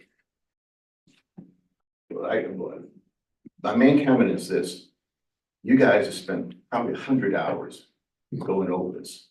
I spent 5 hours in the last meeting, this meeting, listening to you. And I don't know why you're doing what you're doing. And I look at the change you're proposing, and I don't see the benefit of having commercial in my neighborhood. It's not going to work. It's too small of a street. There's curbside parking on one side of the street. You just don't have room to have people come as customers, whether it's a tea shop we talked about last weekend or what. For making mini houses and all this other stuff, if I'm going to run my real estate business out of my bedroom, I can do that. You can't stop me, and no one's coming to my place. You never know. So running a commercial operation is different. Everybody's going to know because you have to have customers coming to you. I just don't know why you're doing this. Done. Street. I think everybody picked up pretty quick on here that the capitulation of the red herring on the chickens, so thank you for throwing us the ball there. But just real quickly, I just would like to state here that first of all, that everything was supposed to be to help for affordable housing. Absolutely none of this is going to help anybody with affordable housing. I'm going, as Maureen Kenny said, everybody goes, what is driving this? It is the redevelopment ready. These are all the accreditations that come out of the best practices that I have right here. I'm reading all the checkoff boxes when they're not giving us the copies of these. This is what you should be having us look at is the accreditation. And I have heard through the DVA that we are 75% accredited. I have a feeling the zoning push through would give us full accreditation, which puts us under basically one state rule. We would be zoned like every place in Michigan. And by the best practices. The master plan had to go by the best practices. That is the playbook. Real quickly, I talked to a woman the other day on Lake Street and she said her only security is knowing that when the developers, that when the taxes go up because of the infrastructure that this is going to cost, her only security is I can sell my house, my tiny house for $250 in 5 minutes. So you will force out old time, long time tax paying citizens so you can bring in people with less money or the developers can gobble up their houses. And as far as Blackstone, these people are waiting around the city with venom dropping from their fangs to get in here. Think Traverse City, think Charlevoix, think Subway. It's all going to be on Main Street.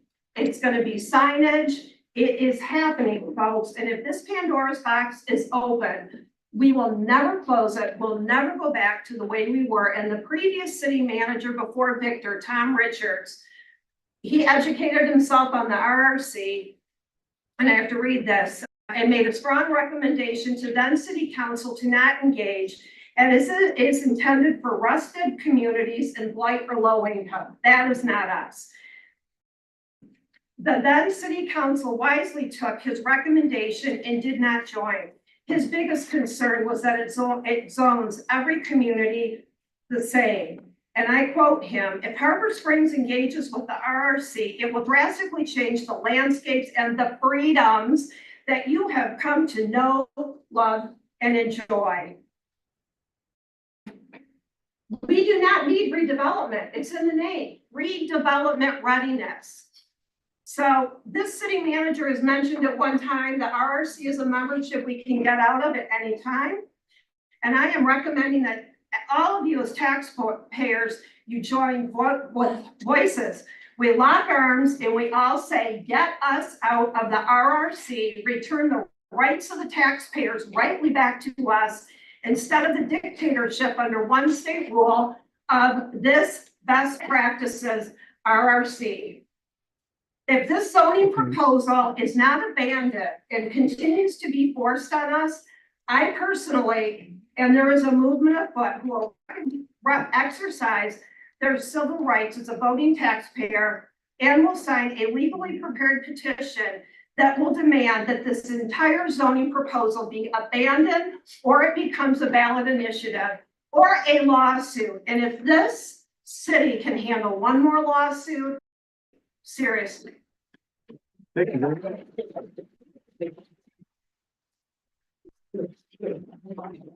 Okay, Carmen, 2174 Gulfview up in Birchwood. I have just one question. We're looking to change this whole town, and that's what I see. And that's what I see here. We have 2 police officers in here. Are you kidding me? What do you think is going to happen? We are Harbor Springs. Thank you. Yeah. But we don't want them to live here. That's what you're saying in the back of the room. Not true at all. We don't. Yeah. Okay, let's bring it back. Let's hear from Wendy one more time, then we'll wrap up. Wendy Reed, 539 Eastbrook Drive. Can you speak up louder? Sorry, Wendy, we couldn't hear you. Wendy Reed, 539 Eastbrook Drive. I'm wondering who you're doing this for. None of us have requested any of this. 24 homeowner taxpayers took the time to attend this meeting a week ago. My memory is almost 100% spoke out against ACUs and chickens. You gave up chickens, but you just voted 7-1 to overrule all of us who outnumbered you, who took the time to come here on the ACU. I'm suspicious that you are indeed doing this for that RRC designation. You aren't listening to us and you aren't working for us. We aren't like any other place in the world. We don't want to change Harbor Springs. We like it just the way it is. We're special, we're blessed to be here, and we know it. I support 100% the comments of every single person who spoke before me. Thank you. Thank you. All right, let's bring this together. Right. People in favor of closing public comment? Aye.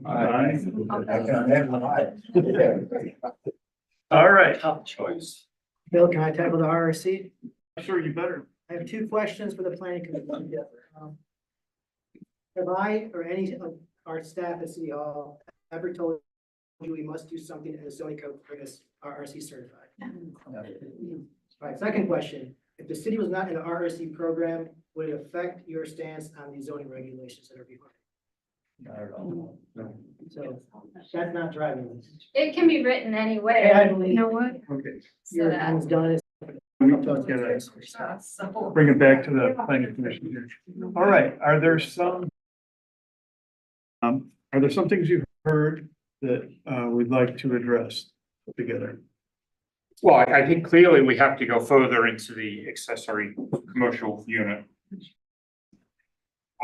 When we had the conversation earlier, I was of the understanding that the significantly slimmed down list of allowable occupations were things that were already currently allowed in the house. And I may be misunderstanding this. So that's why I voted in approval for that particular item, because I felt that if we were going to move them out of something that was already allowed in the house into the backyard, then that would be appropriate to come before this group as a special land use permit to get approval. I thought that was a enhanced level of scrutiny. So if I misunderstood something we talked about earlier, I'd certainly like to explore that further before we move forward. You'd like to bring ADUs, ACUs back up for discussion? Correct. I still think there's some misunderstanding about it in the public, because we did explain that we didn't just change where chickens were allowed, but we also, excuse me? We also cut out a lot of the uses that we heard pushback on for the ACU, which were the retail uses. And we cut out almost half the uses that we had proposed. So I do take a little offense when people say we didn't do anything else, because we did. The concerns we heard were about parking, lots of people coming. And now we're saying you can be an architect, you can be a lawyer, you can do a counseling session, many of them that are already being done at home occupations, and also behind the scenes in people's homes, as we hear every time this comes out. I think there's still a lot of misunderstanding about the ACUs in the public eye. And on that subject, I think. Tony didn't have a handle on it. It's part of your committee. Yeah. It's in the final draft, though, so it is. Oh. See, are there any other easy questions or facts that we can put up? Jeff, did you hear anything that? There was one, somebody in the audience had a question about accessory dwelling units and their maximum height requirements. In the existing code, it's listed that accessory dwelling units or accessory buildings are limited to 2 stories and 25 feet in height. And that is a standard that we kept and brought over from the old code to the new code. Okay. What about 3-story? 3-story buildings? Yeah. That's that in the central business district in the old code, we had a limitation on the story height and the overall height. And I think throughout our discussion at the committee and from looking at other communities, it's not normal that communities have both a story height limit and an overall height limit, and that they have one or the other. And so we opted to keep the height limit and remove the story height limit so that we didn't create conflicting situations. This is in CBD, That's in the central business. Central Business District only, so no. I'm saying 3-story homes, no, anyway. So the same height across the board as existing. John, did you hear anything else? Yeah, I think the one thing, again, I think there's a lot of misunderstanding about RRC. But I would submit to the planning commission that your current zoning ordinance already meets RRC requirements. For zoning. Zoning. Yeah, it already meets it. So even if we weren't doing the new ordinance, the existing ordinance meets the best practices that for the RRC. Yeah. So I guess to clarify, to piggyback off that, people have been asking, why are we doing this? So our master plan was created in 2000, well, it was updated in 2014. It has to be updated every 6 years. We were late in updating it, so we finally got around to it. A 2-year process from 2020 to 2022. Updated in 2022. During that time, council and the planning commission said after we update our master plan, we want to get our zoning code updated to line with the master plan. That's what's driving this process, and that's what's generally your zoning code has to, for state law, you cannot create an ordinance that doesn't have a basis in the master plan. The master plan should be not just the guiding, but the overarching guide for what your zoning code says. To create zoning code, so basically just to back up there, the master plan was updated, and then the planning commission and city council said our next task is to get our zoning code aligned with what our master plan says. And that's what's driving this process. And I think the other thing that maybe has got lost in the interpretation is that about 75 to 80% of the new code is actually the old code, old code reorganized. Because the previous code that we're operating under is very hard to read, and it's got conflicting sections throughout. So what we did is we took the current code and reorganized it and put it into appropriate chapters. And then we added some additional regulations to the ordinance, but it's not the new ordinance is not completely all new. It's a lot of the old ordinance in a reorganized format, so it's easier to use. Back to ACUs. Another chance to consider. The big concern seems to be that it's gonna be hurting downtown businesses.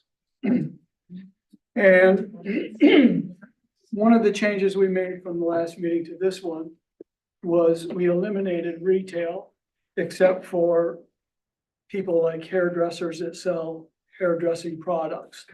So basically, it's very small businesses that are already being operated in the home.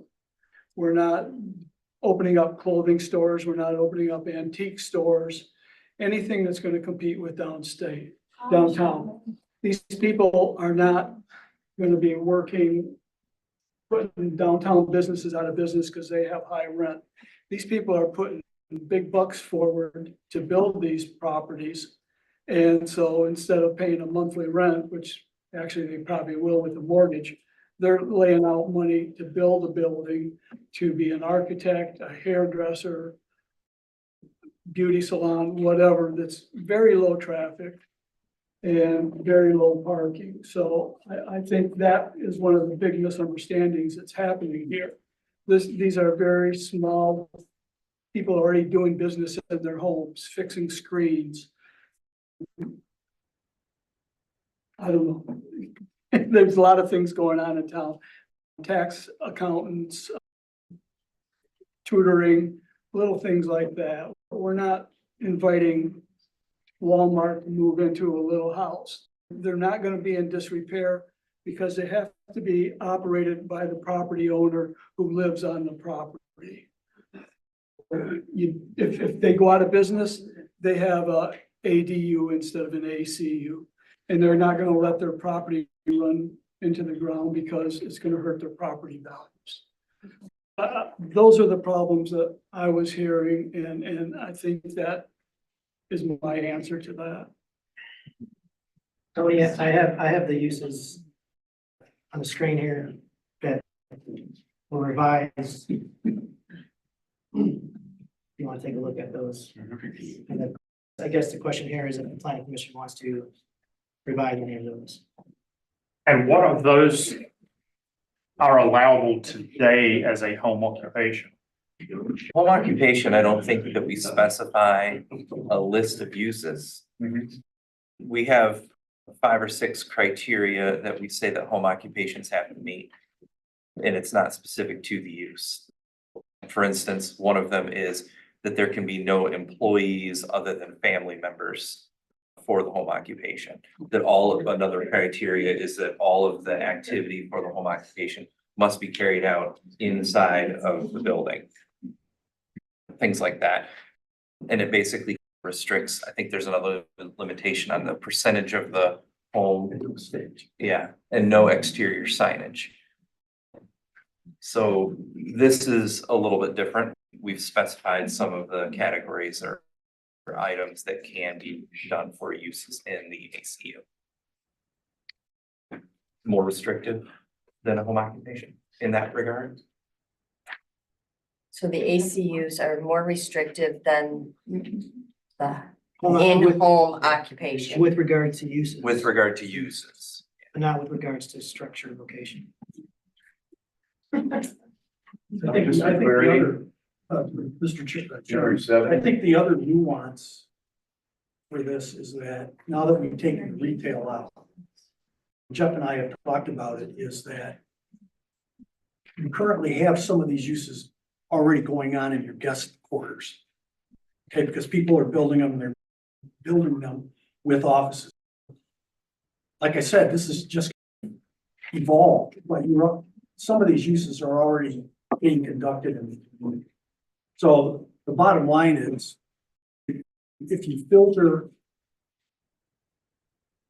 take away more uses out of the ACU category, probably the next step would be that you just leave the ADUs the way they are, and the guest quarters the way they are, and allow people that can continue putting an office in like they have been in the past. So I think 7 is a concern for folks that we're hearing, because that's what's, I think, when people say opening up the Pandora box, I think it's number 7 that's doing that. The reason we included that, we had some discussion, there was somebody that asked about a screen repair business or some other small scale things, and we didn't want to limit it to specifically just the things on the list in case there were some really small scale businesses that we felt would have minimal or zero impact on the community that wasn't directly on the list. And that section we're referencing is the home occupation section. Good example is, a good example is under professional services, you list several, but you don't list a lot of other professional services such as lawyer or other ones that might be a similar use to what's allowed in there. So the idea is you can't possibly think of every single use of this or lower intensity that might be out there, so. I'm still coming down on the fact that this is more regulation. I understand there's potential protection for neighbors by having to go through special land use, but I just think we don't need this additional level of regulation, and that let's let nature take its. I think clearly we've got to listen to the feedback we've received. The unfortunate thing, as Victor pointed out, is that puts us into a position of the current default position opens us up to more uses than what the proposed text was. And it removes the requirement for the special use permit that would provide for resident input. But clearly, we've heard from the community, so I would support removing that altogether and going back to the default position right now. I think I'm hearing what Bill, I'm hearing what you're saying, understand it. I understood it the first time we talked about it. But feedback, a lot of feedback we're getting though is just erroneous and it's bloody wrong. A lot of stuff we're hearing just isn't correct. It's based on misinformation, whatever. So I'm not concerning these things. However, and But I will, Bill, I'll follow the lead on this, that, if, you want to put it to this side for a period of time and revisit it. I don't think. I'm only doing it because I think I'll follow your wisdom on this, not because of what I heard. Nancy? I'm very hesitant because really what we're saying is that just go ahead and do it behind doors and we'll Yeah. ignore our rules, which I don't think these folks really want us to ignore certain rules that we do enforce. We're saying, go ahead and do it in your home or in your guest cottage and we'll just close our eyes to it because we're getting pushback from a lot of people. A very small number in terms of our voting residents, which are about 1,200. We need to keep that in mind. I also am struggling with letting it go because we are mandated to plan for the future. Okay, and we're just reacting to some folks that have some concerns about it, which I am hearing those concerns. But I think as a planning commission, we need to think a little bit beyond those vocal concerns that we're hearing. Because we truly are saying to the community, just go ahead and do it.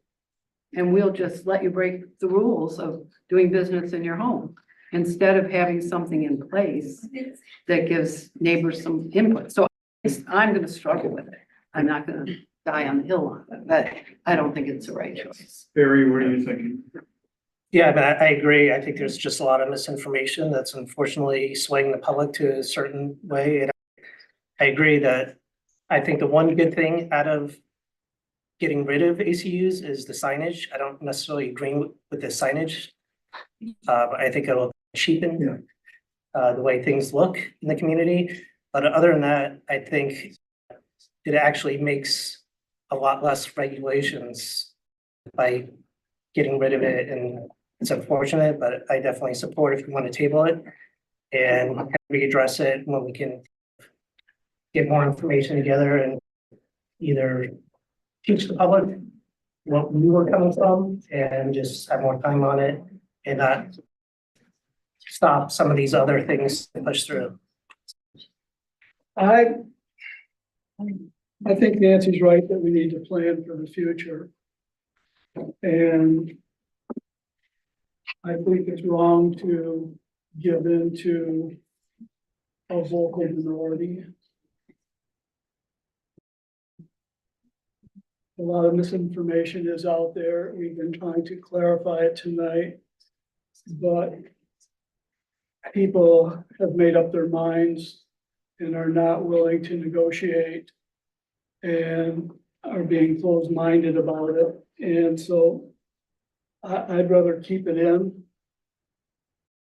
just to make a stand for the majority of people that aren't complaining and that maybe could benefit from this. Bob, where do you come out on this one now? Put it on the table. Sorry? We got a yes or a no. That was a put it on the table, postpone. That was my position as well. Mark, you say Table it. table. Vanessa? Table. Okay. We have a new consensus on ACUs, and that's to remove those from the recommendation. And we can come back and revisit it in a year or not. Listen to community feedback about how home occupations are going, and then decide there. All right, so what else did you hear that you'd like to talk about at this point?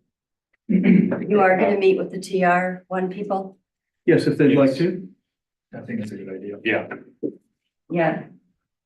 There was another comment someone in the audience had regarding residential treatment centers. Yes. And I just What are wanted to, those? so we do have, and I hope I'm getting their concern correctly, but we have some sections here for permitted uses related to various forms of adult care facilities. And I just want to remind everybody that those were requirements from the state. We are not permitted to, correct me if I'm wrong, John. We're not permitted to exclude those. we have to permit them. And that was a fairly recent legislative change at the state level. So that's why we have added those and created districts where they are permitted, and we have a couple of where they're not. And it has nothing to do with the RRC. Correct. It has to do with a state mandate Correct. that in your zoning code, you have to issue those. You have to follow them. Okay, let's talk about the perception that something in here is gonna make it too crowded. And just in terms of the facts, we did used to have 300 more residents than we do today. And that was in the year 2000 census. And the census doesn't have anything to do with who votes where, it just has to do with who mostly lives in this home on April 1st of that year. So we really did have 300 more residents than we used to today. Why that is, we don't know. It could be decreasing family size. It could be more homes changing over to seasonal use, could be any number of things. So that's just a data point that we've been working with when we're talking about what would it take to get back to 300 people? It's not a mandate. We're not setting that as a goal, but it's just a data point that we've been looking at to think, you know, how it used to be. And did it feel crowded then? So no action required. And just want to emphasize again that the city would not be asking anybody to create a new lot or to build a particular type of house. Could I pick one person in the audience to tell me, you know, what they hear in these recommendations that would make Harbor Springs overcrowded and destroy the fabric of our community?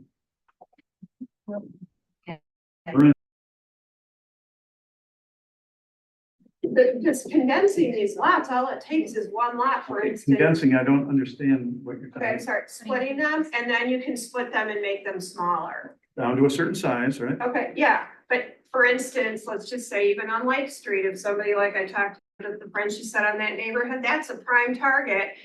For a developer with a lot of money, that's chump change for them. They could pick up 2 and 3 of those houses. They could split it into 9 and do whatever they wanted. It's condensed stacked. It's condensed stacked housing any way you slice it. The flag lots, the people could go down and then you could put 3. I could do right now probably 2 behind my house and run a driveway back there. And that's tight.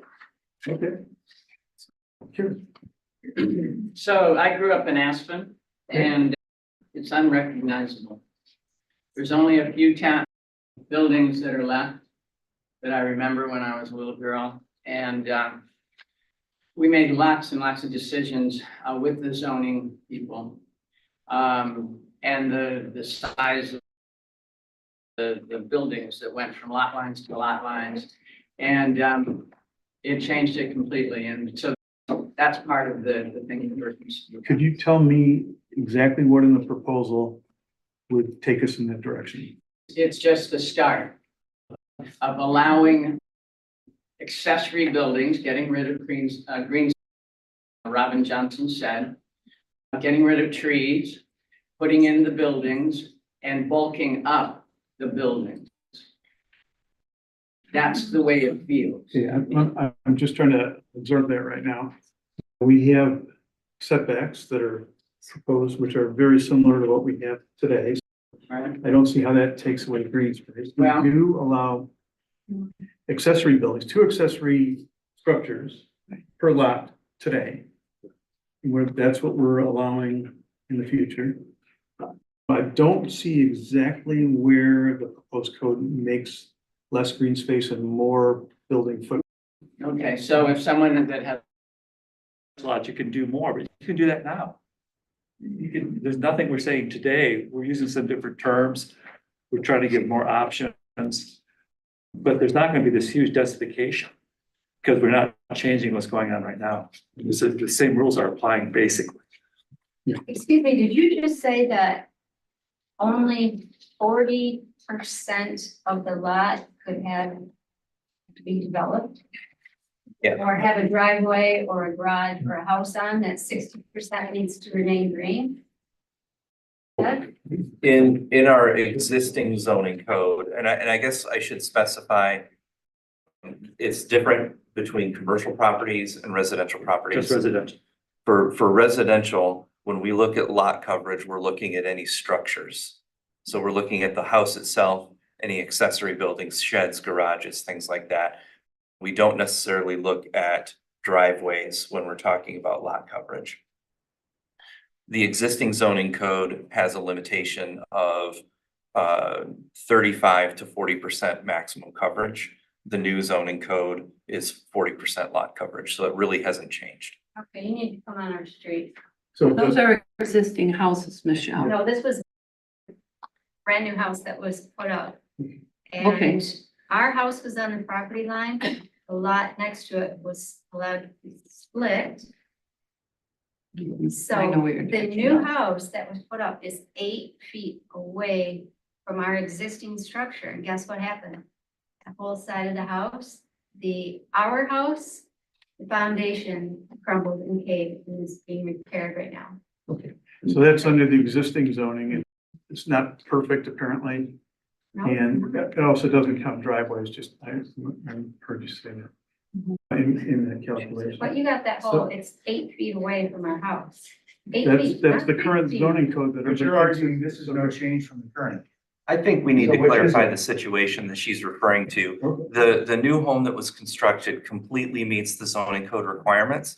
They are meeting their 8-foot side yard setback. They are 8 feet from their property line, which is appropriate, and that's what zoning permits. So that property that was built is not violating zoning in any way. And that's the existing code again. Let me bring up the issue of duplexes. So It's 8 feet from the property line. Michelle's house doesn't comply with zoning. Her house is too close to the property line. It's in, I understand that. Right? I'm upset about that. Like, It was there first. Yeah, we got some more. So let me ask you about duplexes. Is that why we say Harbor Springs would get too crowded? Because people would build so many duplexes, they'd be so popular? Because we don't have any, there's not much basis to see that prediction. So I'd like to hear more about that. Well, speak to that, and, then why do we want quads and triplexes if people aren't gonna build them? Because that to me feels dense. Okay. If I could have a single family home on a lot next to me versus a quad Oh, yeah. with 4 families, Yep. average family has 4 Okay, cars. let's clarify the quad. Where can that be built? Only in the multiple family. Only the Okay, multiple. give me a minute. Triplexes, can those Yep. be built next to me? Okay. 3 families, with each 2 cars on average, and then they have guests, and then they have kids come up with guests. I know what that feels like. I always have to park them down in the baseball area. And then they have dogs, all that density. That is just movement, that's noise, that's density, that's feeling crowded, and I think that's maybe what we're talking about. Okay, good. Thank you very much for that. Duplex, let's just keep it to a duplex right now. It would have to meet exactly the same specifications as a single family home that would be built next to you today. Right? Same height, same setbacks, same box envelope. And if a single family home was built next to me, I don't get a say over how many people move in there.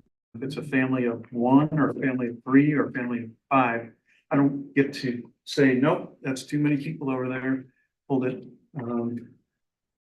That was the rationale why we didn't feel a duplex or a triplex would be that overwhelmed. Talk to me about that and tell me your feelings on it. If you're interested in having just a problem solving Okay, well, I'm dialogue. sorry that I don't have before, but I think that's being a little unrealistic, no disrespect, but Yeah. we were just told that all of our houses have fewer people in them now. So I don't think that's realistic. That it's gonna be a family of. I'm sorry, I didn't follow that. What are you saying? You disagree that our homes, our households have I'm fewer going people? by your stats. Movement, that's a lot of density, All right, and I didn't see in the pictures any garages. So I've asked before, I'm not sure where those cars are gonna park. Yeah. And Yeah, I'm you not don't have to, sure- you wouldn't have to build a garage, just as you don't today. So where are the cars gonna park? Those are my concerns. So there's no parking lot on Pond Street, there's no parking lot on Boyd, there's a lot of streets that you can't park on the street, so where would they park? There is a regulation, and the regulation is that they have to provide parking for X number of vehicles per structure. So whoever builds a thing has to figure this out in advance. You know, we can't park on the streets overnight in the winter for 4 or 5 months. If you're gonna build one of these things, you need to figure out the parking, and it has to be enough, you know, we set some specs. Yeah, the triplex is a better land use. Yeah, triplex. And again, the triplex, if one were to try to build one, you have to meet the same requirements as if it were a single family house as far as setbacks, area coverage, and all of that. So unless you have an exceptionally large lot, you're just physically, it's not possible. Yep. So why can't we just pull that off the table and come before the board and get a variance? Yeah. That's essentially what it is for a triplex. Yeah, the triplex that You need requires. a It's already there. special land use. Special land use. Let me ask the planning commission. Do we feel triplexes would be so beneficial that they have to be in it? I think they need to be left in as a special land use, because we've talked this through as a parking requirement. Yeah. And the same footprint as a single family home. We've talked about all that and put some special safeguards into that. And I think duplexes are perfectly appropriate. The duplexes on Main Street, most of them, you can't even tell they're duplexes. You really can't. And I don't feel that there's any more people in those duplexes than there is on a very large, single family home down there. The numbers of people don't necessarily go because the space in each duplex is gonna be smaller than the space in the single family house. So you might have 2 bedrooms in each duplex, but you might have 4 bedrooms in the big house. So it accommodates the same number of people, basically. So I think we should leave the triplexes in. I do not think we'll see very many of them, and they are special land use, which is a lot of hoops to jump through. And I think duplexes are perfectly appropriate. Triplex, still in favor of triplex, see, as a special land use. Yes. Yeah. All right. So now the question is next steps. And there's a couple things we could do. Number one, we could vote on this tonight, see if we're feeling confident to pass this through to city council. And again, their schedule is their own. They can decide when or whether to do this or not. And take action, have a public hearing, not have a public hearing, but certainly take public comments. Or if you're not ready to make a motion, that's fine. How do we handle the TR laws? It's the TR that's really hanging out okay. there. Yeah. And with those folks not being talked to, we would have to put a contingency on our motion and The way you I'm- can handle that I'm is okay with to recommend that we discuss that with those property owners and make a recommendation to council. On top of what recommendation you make. Yeah. For Yeah, this. I would agree with that. I think that should be part of a public forum like the rest of it. Not all of these things affect every one of us or individually or as the several body or joint body. So that one should be treated the same. It should be open in the sunshine with disinfectant on it. Yeah, the offer wasn't to negotiate a solution or a change. The offer was Just to for discuss it. discuss it and to learn about the implications. We're not negotiating here tonight with you. We're discussing. And we should have the same voice because it impacts our community. The same as the rest of these. Yeah, I'll take that point. Yeah, Well, I'll better bring it clarify back. that, Bill, I'll clarify that, a staff member, can discuss any of these proposed changes with any resident outside of public forum. So why wouldn't you keep it public, Victor? I've probably had a couple dozen people talk to me about all these zoning changes, so should I make? Why would you not have? So should I, let me ask you a question. Should I make every telephone conversation I have with someone I'm public? not asking for a telephone call. This is the same exact situation. This is the same exact situation where we're trying to learn their specific concerns and to report back about that. So that, I don't see how that. Because the residents in one district want something, it doesn't mean it's good for the whole community. That's absolutely true. That's why it should be public. That is why when it be discussed at council, it'll be open in an open meeting. Or if it comes back to here. Victor, what I said was, why isn't this body treating that issue, the TR is what it's called, transitional? Why are they treating that differently than the rest of these? That should be in public, just like the rest of these proposals tonight. I don't believe. Not if you do it in public, Victor. You can't have both sides of the road. Private. Yeah, I hear you. I hear you. The offer that I was envisioning was just like we do for any resident. Let's answer some questions. Let's examine the tables and compare perhaps the uses in each district, old and new. And that's it. And then nothing would be decided. Nothing can be enacted without a public meeting. So one of the things we could do is delay for a couple of weeks, have a meeting, talk about that, and then bring back whatever resolution or non-resolution there is.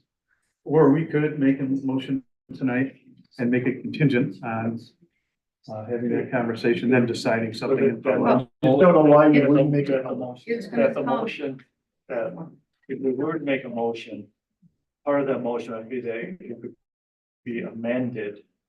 It can always be amended, right? Yeah, Council can- because whatever, it's city council, they're gonna have their own review, their own process. So we can add on to a motion that proper wording, whatever we have to use, just so we can get this to the city council, so they can start their process. I was waiting another 2 weeks, I'm gonna change it. And it would be in a public meeting in city council. Yeah, sure. I mean- But it's not in a public meeting in this forum. Why not do it now? What? So postpone and invite them 2 weeks from now, a week from now, a month from now. Justice and democracy is not supposed to be fast in the middle of the night. It's supposed to be slow in the open. Democracy dies in the dark. Good point. All right, That's not misinformation. That's right. And I'm not stupid. We're not confused. okay, we got it, folks. Thank you, point taken. Wait. Now, let's talk about what to do. No, ma'am, I'm sorry, we gotta close out public comments, we gotta decide next steps here, because we've all kept you here very late tonight. All right, planning commission, what is your preference about how to proceed? I am hesitant to have a vote to move forward until we resolve this issue on Bay Street with the TR. I think that is something that was not, I'm not gonna say I didn't know about it, but it wasn't, the opinions were clear to me before. We certainly heard those tonight. I would like to have some resolution on that before I support the motion moving forward. I would argue the. Okay. Because of that. Because I think the same discussion will happen. As far as. If there's something that's got to come back to us, we'll hear about it. Almost. Not a bill, with staff, talk with people in the PR district. It's not much different than us gathering information that we have all along. We like staff to provide us information. Council is So, making it, they can send it back to plan. That, Could you say that louder? yeah, if council isn't, if the staff and whomever has a conversation about the TR with the folks that are involved in that, or if they want to ask other folks, whatever. If it comes to council, in council, it will be a public meeting, it will be open, that discussion can happen there. And if council's not comfortable making that, they can send it back to planning. Am I right over there? They can send it back to planning to say, you guys need to weigh in on this. We don't feel comfortable doing that. So there's always that avenue. It just depends how many more public meetings you want to have. This, On- zoning. Yeah, on the zoning. Recommendation. And Tony, why would you feel uncomfortable if it was council's Guys, businesses. venue to have the public meeting and hash it out. Well, to me, this is a big enough issue that I think we should have another look at it as this group. That's my personal opinion. One way to find out is somebody could make a motion. And see if there's a second and if there's support for it. Or we could just decide if we want to delay, we can delay, but I'm fine either way. Could you split off the TR issue from the rest of the proposal? We're one. And just consider them separately? I think it will achieve the same effect. Were we to go ahead tonight and then if council or we were to modify the recommendation, that's fine before they got here. I would make a motion that we recommend to city council the draft zoning ordinance with a provision that the only thing that's not fully outlined is the TR district, and let them know that they may be amended. I'm not sure how it would be amended. That, is there a mechanism for that? Yeah, the map would be. The map would just be amended. That's pretty straightforward process, right? You can make a recommendation to council to look into whether the TR district should be amended from the CBD as it is current. Okay. And sorry, Could you say CBD that as louder, proposed. Yeah, you can make a recommendation to council to explore amending those, I think there are about 11 properties that were transitioning from TR to CBD, and ask them to look into amending whether or not they should amend the map for that purpose. That's probably gonna come back to us then. Well, that's okay if it does, but meanwhile, we've gone forward with the rest of the information. And the AG. No. Let me make a suggestion. When we submit this to city council, let's make sure that it's got a nice bow on it and it's ready to go. I think it would be, we need to have a meeting with the TR. Some of the property owners are seasonal. We'll talk about what the reason, what the zone map is gonna be. And then my recommendation would be that the planning commission hold a special meeting with the only topic on the special meeting is resolution of the TR district. So we don't have to go back through all of the comments that we've already heard through the two public hearings of this evening. Then can I amend my motion then to that? That we essentially would vote that everything that we talked about tonight is we're in agreement with. That it should go to the city council. And that we'll have a special meeting just to discuss the TR issue. Period. So we don't have another 3-hour meeting. And the reason why I'm suggesting that is we don't know how the TR is gonna get reconfigured. So it may take some other revisions to the zoning code. So I'd rather have the planning commission understand everything that, whatever the results are, I want the planning commission should be on board with it before it goes to council. Yeah, that's reasonable. Yeah. Okay. So we would be looking at, are we just looking at a motion for setting a date for a special meeting? Special meeting. But also that we have agreed that what we discussed tonight, that we're in agreement that it will go to city council. No. We have to vote to find out if That's not what they're saying. That's what I'm saying. Sorry, can you say that one more time? Be clear. I'm saying that we said, we're in it, that we say we're in agreement with what we discussed tonight, that the existing or zoning draft can go to the city council. And the only outline, the only issue we have is the TR district. We'll set a special meeting for that. This will allow us to not have to repeat everything we've already done, just focus on the one issue that came up tonight that we didn't know about for starts the TR district. And that way we're done with the majority of it. And then the city council can do their work on it. John made the recommendation that we. Mark, I think where I'm going with this is that getting this, it's incorporating what you want to do, but in a more definitive way is that there would be a motion to hold a special meeting with the purpose of only So now, discussing the TR district, no further amendments. basically what you did tonight will get revised. Okay, Yeah. the only outstanding issue is the TR. We don't know how that's gonna play out. So the special meeting would only be to discuss the resolution of the TR district. No other business. So that at that meeting, And at that that's when meeting, you wrap the whole thing. you wrap the whole thing up. So there's no other There's discussion. no other So discussion. that's what I want to avoid. And no other discussion. All right, Okay. all right, we have I'll a amend my- motion. I'll amend my We should- motion. We need to set a special. We should determine the date that special meeting would occur on. Right. I propose 2 weeks from tonight. Whatever that date is. The seventh? If that's, when we can have the most people in attendance. Or seventh? 5:30 here at City Hall. I'm good. Everybody. All right, let me restate the motion. We have a motion on the table to hold a special meeting only on the TR question. And that meeting would be 2 weeks from tonight. I state these, so I can't remember.